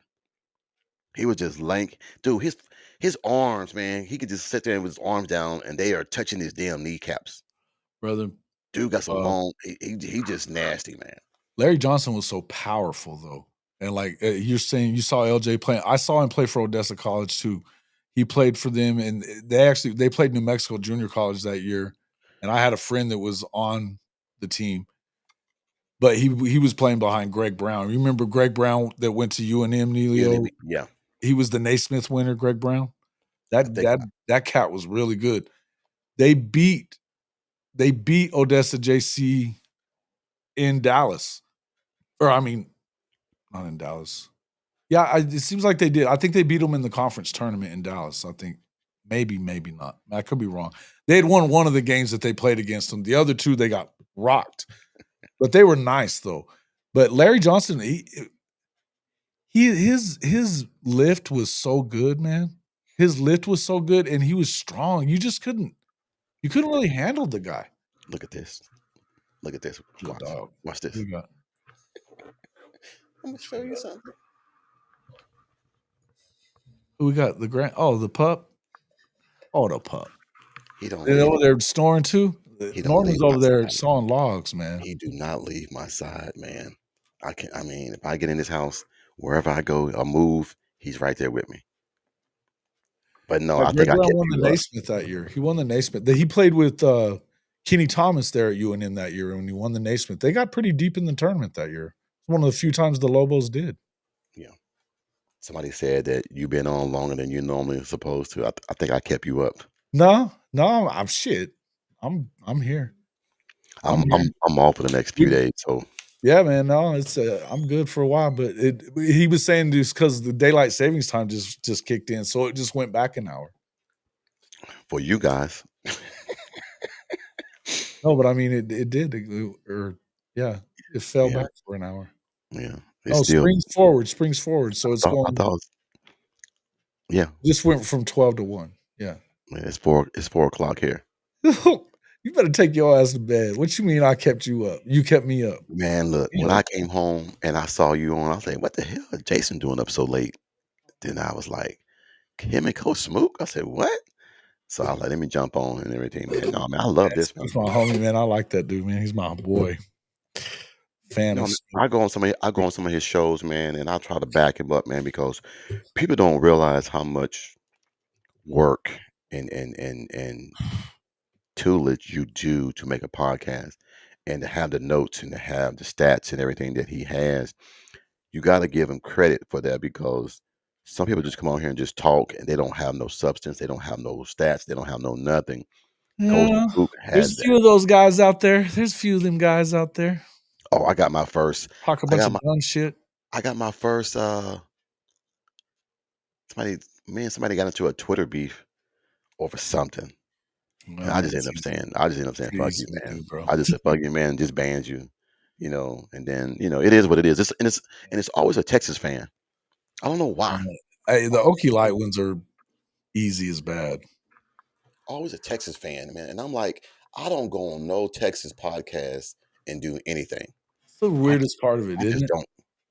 It's the weirdest part is you get all these Texas trolls that roll through here. I mean, like Chris is cool, and Benji used to be all right, but I'm telling you, man, some of these guys, they get to tripping about stuff. Benji he's been going on his little, I had to boot him out, man. Really? He was talking shit about Otis Taylor, bro. I wasn't having it. Well, when they don't know background and they don't know the history, Jason, man, you just got to overlook that shit, man. They don't. No, man, he knew what he was doing. He knew what he was doing. He knew what he was doing. I'm a person, man, that he knew what he was doing. I gave him the opportunity to stop that shit, and he didn't. So, yeah, it was dumb. But he'd been pressing his luck for a minute. And listen, man, it's fucking Texas guys. It don't take that much. You know what I mean? So hold on right quick. Hold on. Even though I do agree with you, I'm trying to turn over a new leaf and I have to argue with people. That's the thing. Go ahead. Hold on. Let me see something right quick. Hold on. I'll be right back. All right. Yo, let's see. You went to Saturday night mass, so I'm good for whatever. Yeah, you went to and then got to drinking after mass. Attaboy. Yeah, he said that he was trying to say that Xavier Worthy, who by the way got arrested today over what was it, like spousal abuse or some kind of domestic violence. That's not good for them. He was saying he was better than Otis. And he was just and he was doing it talking shit. I don't even remember why Otis was up, but he just immediately started running his mouth. And I was like, I'm not having it, man. And I gave him the opportunity. This was in the Discord. And I was like, you need to shut up, dude. Shut up. And he'd been doing that more and more lately, leading up to that. I like Benji, but there's a line you kind of need to not cross with me sometimes. You know what I mean? Am I going to bring Sooner Cowboys back? Yeah, I don't know that I am. I get sick of his shit, man. I get sick of Sooner Cowboys shit. I mean, what was there bad to talk about tonight? And he's in there in the Sooner Surge talking shit. You want that again? No, I was talking about Sooner Cowboys. They were just asking about him. If I was going to bring him back. No, I don't think I will. I don't need to look. He can watch the show. He's not blocked from watching it. He's just blocked from talking. I blocked somebody, man. I don't know who it was. I blocked somebody, and I lost. I went from 273 to 272. I lost this, and I'm like, it is what it is, man. Stress is not gonna bother me. You're not gonna stress me out. You are not gonna stress me out, man, and just say shit. You be saying shit. I'm cool with a debate. I'm cool with your opinion. I'm cool with what you feel. I'm not going to change that, but stop trying to make me believe what you believe. Well, and he was going over he was being disrespectful about Otis, and that to me, man, Otis Taylor is the worst snub in NFL Pro Football Hall of Fame. Period. Yeah, the worst snub. The fact that they I think that Sharp was absolutely a Hall of Famer. He was not better than Otis Taylor. I think, man, that he got in because of his brother. Listen, the numbers that Sterling Sharp put up, it was Hall of Fame for the amount of time he was a Hall of Famer. There's no two ways around it. Been put in earlier though, but I think Otis Taylor needs to be in. If you don't find a way to put him in because of your and this is what tells you. Here's the thing, and we're on another topic. This is a tangent here, but I'm going to tell you something.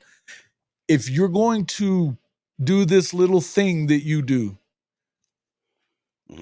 with the Hall of Fame guys, and this is the shit they pull, that they make you wait your turn and until they think you're, and it's a bunch of fat fuck sports writers anyway that are making this decision, not players.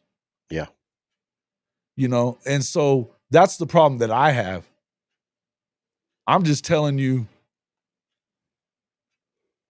to me, it's unbelievable as all get out that you would do that. Dude, they're on the East Coast here. They are going crazy because Luke Kuechly didn't get in. They are going crazy. They are like But boycotting. see see, that's what I'm saying though. But look, you either say he's a Hall of Famer, and the problem with the Otis Taylor stuff is they're still looking at it in numbers, right? Yes. And what you don't realize is that he played in 14 game seasons. He played in an era that was, which the merger era was, if you call it run heavy, it's underestimating what it was. Yes. And Yes. in a era that was that run heavy, they were the most run heavy team. Yep. The most run heavy team. His quarterback gets in, and listen, don't get me wrong, he deserves to be in the Hall of Fame. But there's no way that he's a Hall of Famer without Otis Taylor. Nope. Otis Taylor's, here's what you have to look at. If you're going to look at numbers, especially now because they throw so much, now they're up to 17, 18 game seasons coming, right? He didn't play. Here's the other thing. Otis Taylor didn't play and have that illegal contact rule wasn't part of the game when he played. They hang on his ass the whole fucking way down the field. Yep. The whole way down the field. He never went out of bounds. He was a blocker and he was considered the best. He was considered, they used to say between him and Lance Allworth, it was 1 and 1A. And then then he became the only wide receiver to ever win a major MVP award, which the UPI gave him the MVP. He didn't win it on the AP, which is the one they recognize, but he was the first to ever do it like that. And then Jerry Rice the Pro Football Writers named him the MVP that year, and he didn't get it in the AP either. Those are the only two that have ever done that. Gotcha. That's different. And again, I don't do that. I don't dog Hall of Famers. If you're in the Hall, you belong in the Hall. I think it's Bush League to go out there. But what you do have to do, if you're going to start comparing, you cannot compare one catch in the fucking Super Bowl that Lynn Swann had to what Otis did and Otis had better numbers. True. I Flat out better numbers. The guys, Biletnikoff, listen, I like Biletnikoff. He was great. He played 80 more games and had 2,000 more yards than Otis did. Playing 80 more games. I agree with that. That makes sense. Again, if he played tight end in this Chiefs offense, he'd be the greatest to ever do it. Yeah. Travis Kelce, who? They wouldn't talk about him. Dude, come on now. Let's not do that. I'm telling you, if Otis was playing in this iteration of the Chiefs, Travis wouldn't be there. I mean, look, I'm telling you that. I'm trying to figure out the same size. He was, the size wise and all that stuff and speed. Yeah, I'm telling you, you better go watch him, coach. You better go watch him. I'm trying to picture this. Is that they're saying Kelce? No, I'm saying there was people in Kansas City, and most of them were the younger ones, but that would say like Tyreek was better. He ain't. He's not. But here's the thing: Travis Kelce barely caught up to Otis and all that stuff, and he's got like 400 more receptions. This is what it is. I'm trying to figure out how can you have Travis Kelce up there and you don't have Tony Gonzalez. Tony Gonzalez to me is the best tight end to come out of Kansas City. Yeah, if Tony Gonzalez plays, it's just my opinion. If he plays for Andy Reid, yeah, what does he do? Because he was ridiculous, and he still hasn't caught Tony. Nope. Has he? No, I don't think he has. I was looking at that a few minutes ago. It says, hold on, let me get it for you because I was just looking at that. Tony Gonzalez is what's up, 6'4". They're not even close to each other stat wise. Mm-hmm. I'm looking at it right here. Tight end. I'm trying to get the but here's the they thing. got Travis Kelce's numbers are special. He's got a lot of records right now. Yeah. He's listen, and I mean, to me, who do I think is the best tight end of all time? It's either, I mean, I think Travis is right there, but I think to me it's Gronk and Shannon. This is how they rank the top. These are the top 10 Kansas City Chiefs. It's what they got on the stat. All right. Number 1, Patrick Mahomes, which I don't understand why he's the number 1, but okay. Number 2, Tony Gonzalez. Okay. Number 3, Derek Thomas. Okay. Number 4, Travis Kelce. Number 5, Leon Dawson. Okay. Number 6, Bobby Bell. Number 7, Will Shields. No way. Come on. I'm just giving, this is their list. Number 8, Willie Lanier. Willie Lanier was better than Bobby, man. Thank you. Number 9, Ken Folk. And I love Bobby Bell. Don't get me wrong. Bobby was great. Number Willie 9, Lanier was better. And my little cousin, Priest Holmes. Number 10, Jamal Charles. Number 11, Chris Jones. And they just keep on going. I can't believe that Christian Okoye and everything is so far down. Eric Berry. They got Otis Where the Taylor. hell's Otis? Hold on. They got him number 15, dog. They got this is why he isn't in the hall, though, too. This, first off, lists like that are stupid. Yes. They just are. It's subjective, man, because this and it's not even just subjective. It's, you get it's been too long since you've seen these other cats. Because Willie, I don't know that there's a better football player in the history of that franchise than Willie Lanier. I just don't know that there was. This list was made last year, Jason. Okay, so yeah, so you got recency bias. Thank you. A lot of it. That's what it is. Here's the other thing.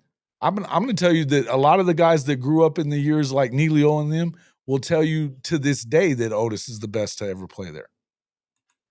That's all Priest used to talk about, man. All the older guys and everything, man. All the older gentlemen, man, guys, they know who set the standard. They know who. The biggest reason I think that he's not in, I'm going to tell you right now. The biggest reason was he got attacked by Del Rio during they thought he was 50 years old going in as a scout, and Del Rio attacked him thinking he was a fucking scab player at 50. Wow. So he sues him, and of course sues and apparently that lawsuit is what the word is, and I can't say that this is 100% correct. I think it's 99% correct. But was that the owner said never will he be in the Hall of Fame. Wow. Never. There was nobody like Otis. But you know what, man? You guys got me. I'm going to have to play the video. It's got to happen. It's yeah, man. Yeah. It makes me sick to death, though. It really does. That he's not in. And I'll tell you, there's some other guys, too. Like, I think Darryl LaMonica belonged in for sure. I think that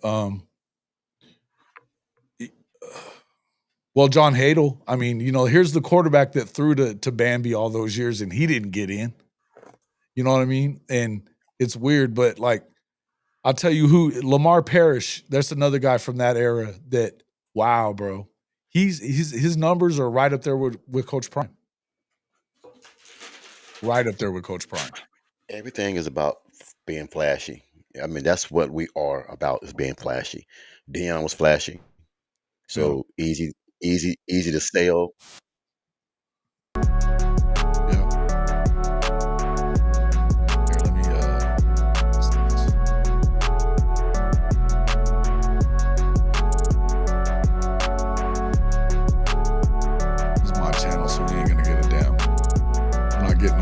Strikes, but since you don't have your picture up, I'm just going to throw that up there, Coach, so everybody can see it. This is now Ken Houston, a top 100 all-time safety, and he said, "I'll tell you what I saw. Nobody was better." But look at this dude, how smooth he was. You talk about a big guy that was smooth and fast. Bro. Yeah. Like he got shot out of a fucking cannon right here. This dude, so one of the stories that I heard when I was doing the campaign, Zeke and Otis used to get on the field before the games and it'd be like, are we gonna fight or play today? What are we gonna do? He was uncoverable though, man. He just was. Yeah. And the Raiders, it always took 2 or 3 of them cats to take him down. That book there, the reason I showed that book, they said in that book that by the time that 1970 rolled around, he was definitely the best player. This is what bothers me, Jay, is that we talk about who we feel is the best at certain things. Yeah. I'm not seeing one person's name on that list that needs to be on that list. We haven't even mentioned Dante Hall. Yeah, I don't know that Dante was a great returner, man. I don't know that I would say he was the best player there. I'm just saying, but if you got Eric Berry on there, Eric Berry was a bad dude, but yeah, I agree with you. Yeah. I don't know, man. Look, I'm not even a Chiefs fan. I'm not. I'm less of a Chiefs fan now. If since we give Devin Hester all this stuff, they didn't even try to help that campaign in any way, shape, or form. There's definitely something behind it.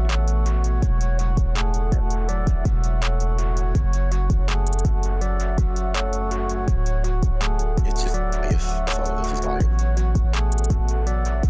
I loved how BV wants all the smoke. He's hurt. Lelio, I understand that, man. I'm just saying, the perception is they had Dante Hall on the video games as the same thing as what's the name for the Chicago Bears? The return guy, Devin Hester. And this is the number 1 play in Chiefs history. That was that was so important. That was the last game the AFL ever played. They were all NFL after that.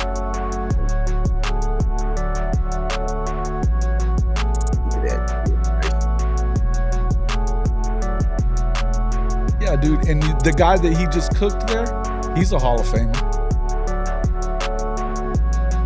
Mel Blount, he used to cook Mel Blount's ass too. He's a Hall of Famer. Mel Blount said that too. He said, shit, he used to cook my ass. He goes, there wasn't nobody. And Mean Joe Green told me, he goes, dude. He goes, Otis Taylor was meaner than I was. What it is, I was talking about that big and agile move like that. Yep. Zeke Moore said, I have no idea why what the Hall of Fame's waiting on. But I mean, when I had 2 interviews with Ken Houston, and he's a top 100 all-time safety. Played with and against Otis. Played with him in college. He goes, there was nobody. He goes, and you know the thing about Nelio, here's the thing that does it for me. And we'll get off of this after this. There's another Hall of Famer. He goes, no telling what would have happened if people couldn't put their hands on him after 5 yards. His numbers would have been through the roof. But listen, but I'm telling you, they refuse to even see how much money ask you're eligible for? either one of those If you guys were in a car crash if they would within do the it. last 2 years, that was They not your refused. fault. The Chiefs said no. Wow. And that was right after Mahomes was saying that he wanted to why is my camera not working now? It's still not working. Damn. I don't know what's going on here. Let me see. Anyway, that was right after Mahomes had started his little push with the remember when he was doing his HBCU push? He still is, I think, but that was the whole deal, man. Yeah.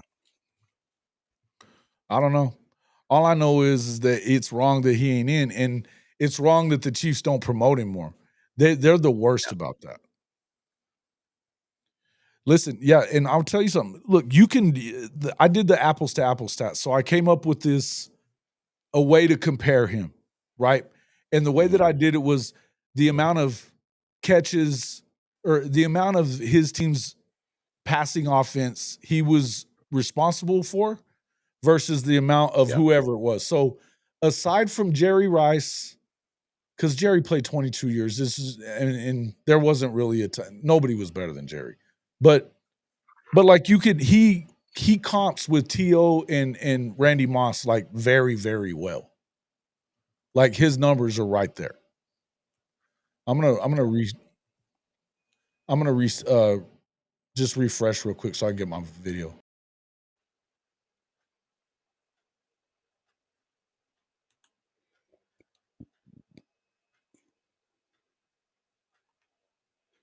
I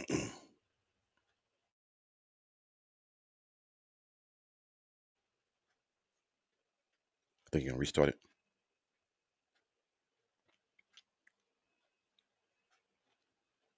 Shows that he's offline. So he'll come back in. So you think he had to reset it. So read some of these comments. Boomer, late night stream. Oh yeah, we on here. This is the first time that I've been on this late. Trust me, it's definitely past my curfew. Definitely past my curfew.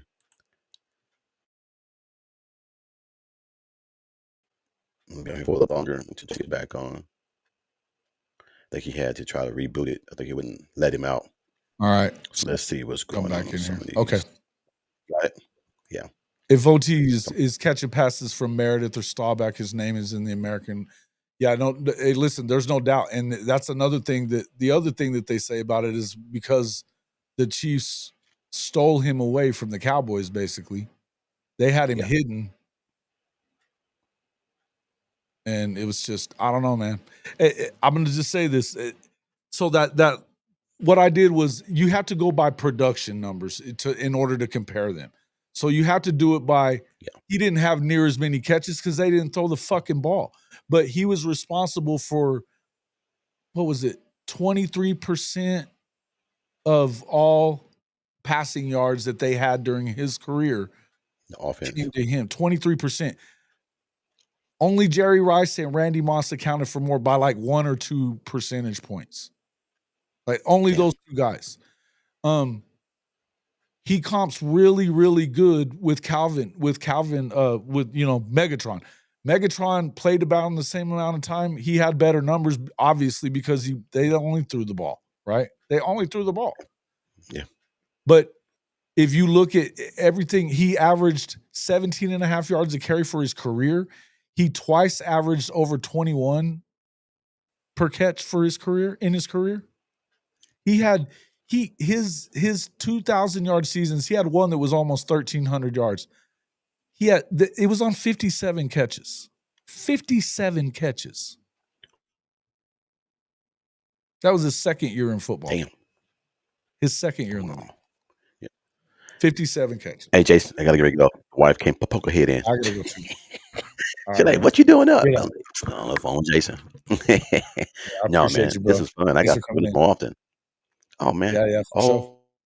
I'm going to have to get out of here too, but yeah, man, it's always. I love it, man. Oh, man, this is fun, man. Like I said, I got to start staying up late. It's past my curfew. Right. Yeah, listen. I'm ready to. I've got to go out tomorrow, so I'm gonna sleep my ass off tomorrow. So here we go. But you're on tomorrow afternoon? No, I can't sleep tomorrow. It's coming over. So anyway, love you, man. Like I said, man, have a good night, man. Tomorrow, though, right? Okay. Yes, I'll be on tomorrow night. I got to make up Thursday. Yes. I got a lot of emails. I'll jump on with you. I'll Yeah, I'll send you an invite. I got a lot of emails to read. Cool. All right, brother. Talk to you later. Man, I'm off for so long, man. I got to get back. It's getting out of hand. Man, you're killing it, bro. Keep killing it, man. Appreciate you. Trying to, man. Trying. I ain't gonna say trying to be like you. I'm trying to be better than you. Hey, bring it. It ain't that hard to be better than me. Come on now. Love you, man. We'll talk to you later. I love man. No, man. You make it easy, man. So I'm gonna try to make it look easier. All right, man. Take care, bud. Y'all have a good one. Later. Coach Ricks. From Coach's Talk. He's my guy. UNLV was an Avengers team, Coach Ricks. You're so right. Yeah, dude, it was. 6'4". I saw Chauncey Billups play in high school in Denver. Dude, Chauncey was one of the best. I forgot about that, but one of my buddies that I played basketball with in school, he was a year younger than me. He played against him when he was at Tech. He played at Tech. He said it was the best player he'd ever seen in person, ever. So Chauncey was a bad cat, man. Whew. Hey, what's up there, Greg? We're just talking shit. We're talking in American professional sports. It will always be a numbers thing when it comes to Hall of Fame. Well, but it doesn't have to be. And this is the whole thing. Is and what I've said, and I think one of the few things I've ever agreed with Brian Urlacher on was when he was talking about Zach Thomas not getting in. And he's like, he's got the same numbers as me and Ray. And he goes, well, it's the problem is it's a bunch of fat fuck sports writers that are fucking making these decisions and not players that played the game. When a top 100 safety that had to deal with his ass throughout his career tells you this is all these guys, when you ask them to compare him to a player, you expect, okay, compare him to another receiver. That's not what they do. They say he's like Jim Brown or Muhammad Ali or Michael Jordan. Wilt Chamberlain, I heard a lot of. That's what they compare him to, transcending the sport he plays in. That's how they looked at Otis Taylor, his peers. That's how they looked at him. And he's not in the Hall of Fame. Listen, what's his name that got in from the Cowboys? That's insanity, right? They'd be like, yeah, Chris Jackson. Yeah, he was.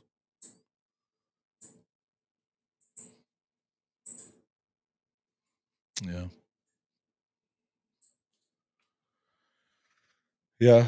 Well, again, like I said, I mean, and maybe had they not have lost that Thanksgiving game to the Dolphins that year, in which if you go back and think about that game, it was warm. It was like 60 degrees that day. It's usually, how cold is it in Kansas City on fucking Christmas usually? Snow everywhere. The Dolphins wouldn't have played well in that. And you had you premium missed freaking 3 field goals or something like that. It was at least one that he missed 2 at least, I know. Was it unbelievable? Yeah. Yeah. Johnny football. Johnny had a great year. He won the Heisman in Tuscaloosa that year, man. That was it. He won the Heisman in Tuscaloosa.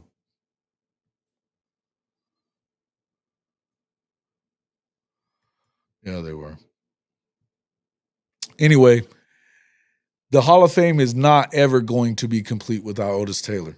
I will continue screaming that from the mountaintops forever, but I don't know that they're going to let him in. I just don't know that they are. I think that too much time has passed. And the problem is what they should do, they could do this the right way. Yeah, I think that they were always going to be behind. I mean, the Hall of Fame never started until 50 years until after the league was born. So some of those guys, I mean, they some of our research, it was like that there was at least 180, 190 guys that should be looked at for Hall of Fame consideration. And that's just considering modern day players. But then there's another bunch of them. But the game was so different at the start. I mean, they played with a fucking medicine ball at that time. Leather helmets, not even shit. The game wasn't the same. And there's nobody now that's alive when some of those guys deserve to be in, right? They deserve to be in, but because they were the greatest of their time. And that's all the Hall of Fame is supposed to be about. It's not supposed to be how do you compare with Jerry Rice if you're Otis Taylor? Can you tell the story of that era of football without that person? If you can, then he's not a Hall of Famer. If you can't, he is. You cannot tell the story of merger era NFL without Otis Taylor. He was in Super Bowl I. They won Super Bowl IV with his touchdown catch. You can't tell that story without that. It's as simple as that.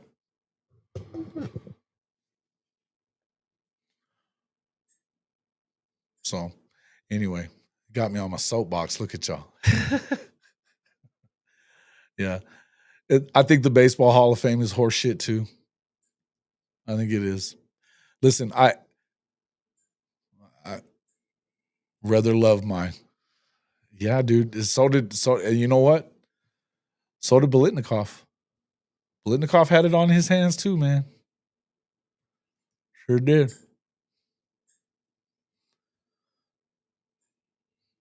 Yeah. Biletnikoff used to wear the shit too. Otis didn't even wear gloves.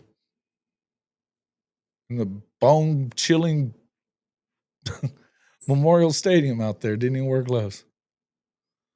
Zach Thomas was a bad dude. Man, that Dolphins defense was really good. Him and Jason Taylor were, damn, they were good. The only reason that they were decent at that point, you know, Marino was part of that at one point, but yeah. But it's the same, these gatekeepers of these places. And again, look, man, if you've never played the game of football at all, and I'm not saying you can't be a sports writer. I'm not that dude. I'm not going to sit here and do that. I mean, shit, I wouldn't be a sports writer if you had to be a pro to do it or whatever. You know what I mean? I think that that's a bunch of bullshit. I think that you can know the game, but you have to defer to the guys that were in the game over your opinion, no matter what. So I can't tell you what it was like to have to try to tackle a guy like Adrian Peterson. I could tell you what it was like to watch him, right?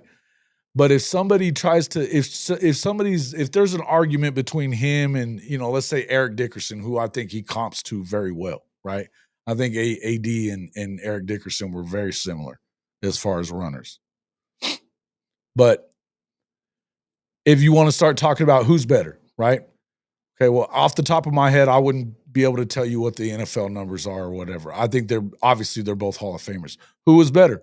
Well, you'd probably want to, or maybe it's better to say LaDainian Tomlinson since they're comparable in numbers and they're around the same time. Probably let's do that instead. Okay. Now I can sit here and yell AD all day, and somebody else can sit there and yell LaDainian all day. You know who has to shut up? We both do. If neither one of us played with them on the field, then we should shut the fuck up. Because somebody who had to deal with him, I tell you what, you know, ask a guy that played for Texas during that time. Ask one of the dudes that played on that really good defense that they had at Kansas State during that time. Talk to those dudes. Hell, talk to the guys at USC, you know, that are all Hall of Famers now, and they'll tell you too. They played them both. Yeah. Look, I understand that. You know what? That may be one of the best ways I've seen it put. They put way too much. And they basically say we're going to protect the sanctity of the hall. What the fuck are you talking about? Like Jim Trier, I understand them not putting Jim Trier in there. Because of the whole, I mean, I understand it, but there isn't a rule against, you know, you have to be squeaky clean to get into the hall. It hadn't, but it's not allowing Pete Rose in, you know, as a player. I mean, I don't know, man. I feel a certain kind of way about betting on baseball, and Pete, I know Pete. I knew him in Vegas. I used to sit around him every once in a while. He would come to a bar that we hung out at, and he was cool shit. But he believed he belonged in, and I believe he belonged in as a player. I think that, but I also understand why they never let him in. I do understand that. Jim Trier, I guess I understand that a little bit. He killed his wife, killed himself. I understand it. It doesn't mean he wasn't one of the best players of all time. He was on the all-decade team in the 60s and 70s. I don't think anybody else has ever done that. Maybe Jerry Rice. But to me, You're talking about Otis Taylor. He played against Bambi. He played against OT. Played with Otis. You look at those two guys, and he's like, look, man, I'm not going to sit here and say that one's better than the other, but nobody was better than Otis. There's nobody better now than Otis. And the way that Ken Houston said it like this, you know, and this was at that time, he was like, it's been 50 years since he's played football. And we're still talking about him like he's running up and down the field right now. You only do that with the all-time greats.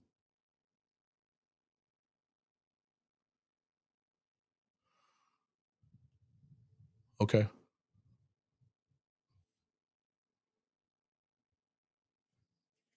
Oh, it's definitely. Listen, if Lamar Hunt decided that Otis was never going to be in the Hall of Fame, he may never get in the Hall of Fame.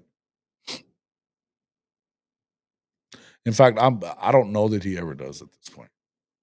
I know that Prairie View wants to get behind it again. I'd love to see OT3 get involved a little heavier and push at some of those guys. Look, Bobby Bell and them are getting older every day. Willie Lanier, the dudes that played with him are all dying off, man.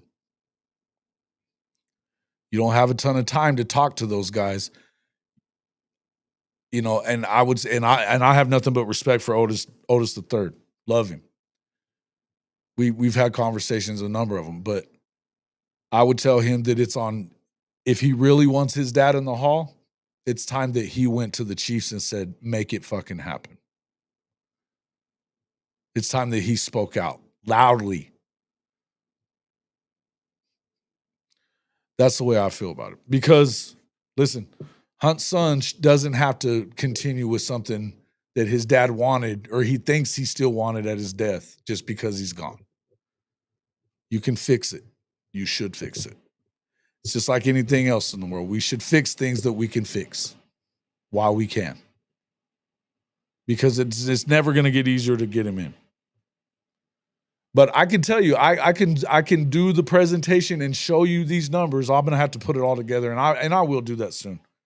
But I can tell you, I can show you where, by my estimation and what I'm looking at with production stats, not just stats, but production, which is how you have to judge it. There's absolutely no way that anybody was better than him, aside from maybe Jerry Rice and probably maybe T.O. Moss were right there too, right? There's nobody else that really compares. Nobody else. And I mean, the arguments they're having, they're not having them about him and Moss or him and Rice or him and T.O. They're having them about him and Andre Reed or him and Isaac Bruce, which I'm not saying anything bad about these guys. They're all Hall of Famers. Don't get me wrong. Torrey Holt, they're all Hall of Famers. Don't get me wrong. If Torrey Holt did that on the greatest show on turf, what do you think Otis would have done? That's it. Anyway, guys, I got to go, man. We've been going for a minute. You know what? He did get into a lot of it. I don't blame Dawson for what happened. I know that if you read Otis's book and if you read what Lynn was saying, there's a lot of times that he said, I've seen a bunch of quotes about it, that it got to a point at one point where he felt like he was hurting his candidacy more than he was helping it because he was very upset about it, right? I don't think that it was that he didn't get involved in it. I just think that he felt like he was hurting him. He felt like he was saying things and saying that he was pissing people off to the point that it wasn't helping. But it doesn't make sense why the Chiefs didn't step up. And I'll tell you, they don't really do much for most of them. You know, I know everything they've done for Derek, but you just don't see that they do that very well.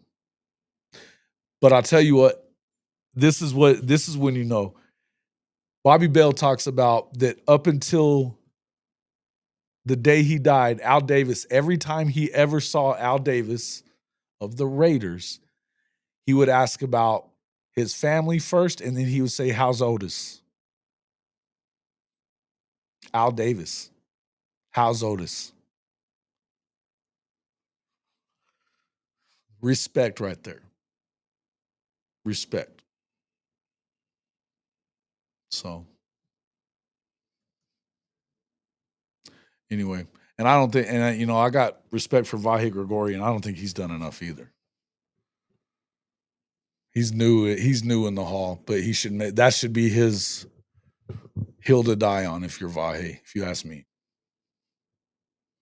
you'd make a lot of people very happy if you did. All right, guys, I appreciate everybody coming in. We talked about a lot of different stuff tonight, but it was fun. It was actually a nice little conversation. I appreciate everybody coming in here and hanging out with us for a while. I'm gonna catch some Z's, and we'll definitely see you back here on Monday morning for Rise and Shine College Football. Thanks a lot for coming in, and we'll see you all on the next one.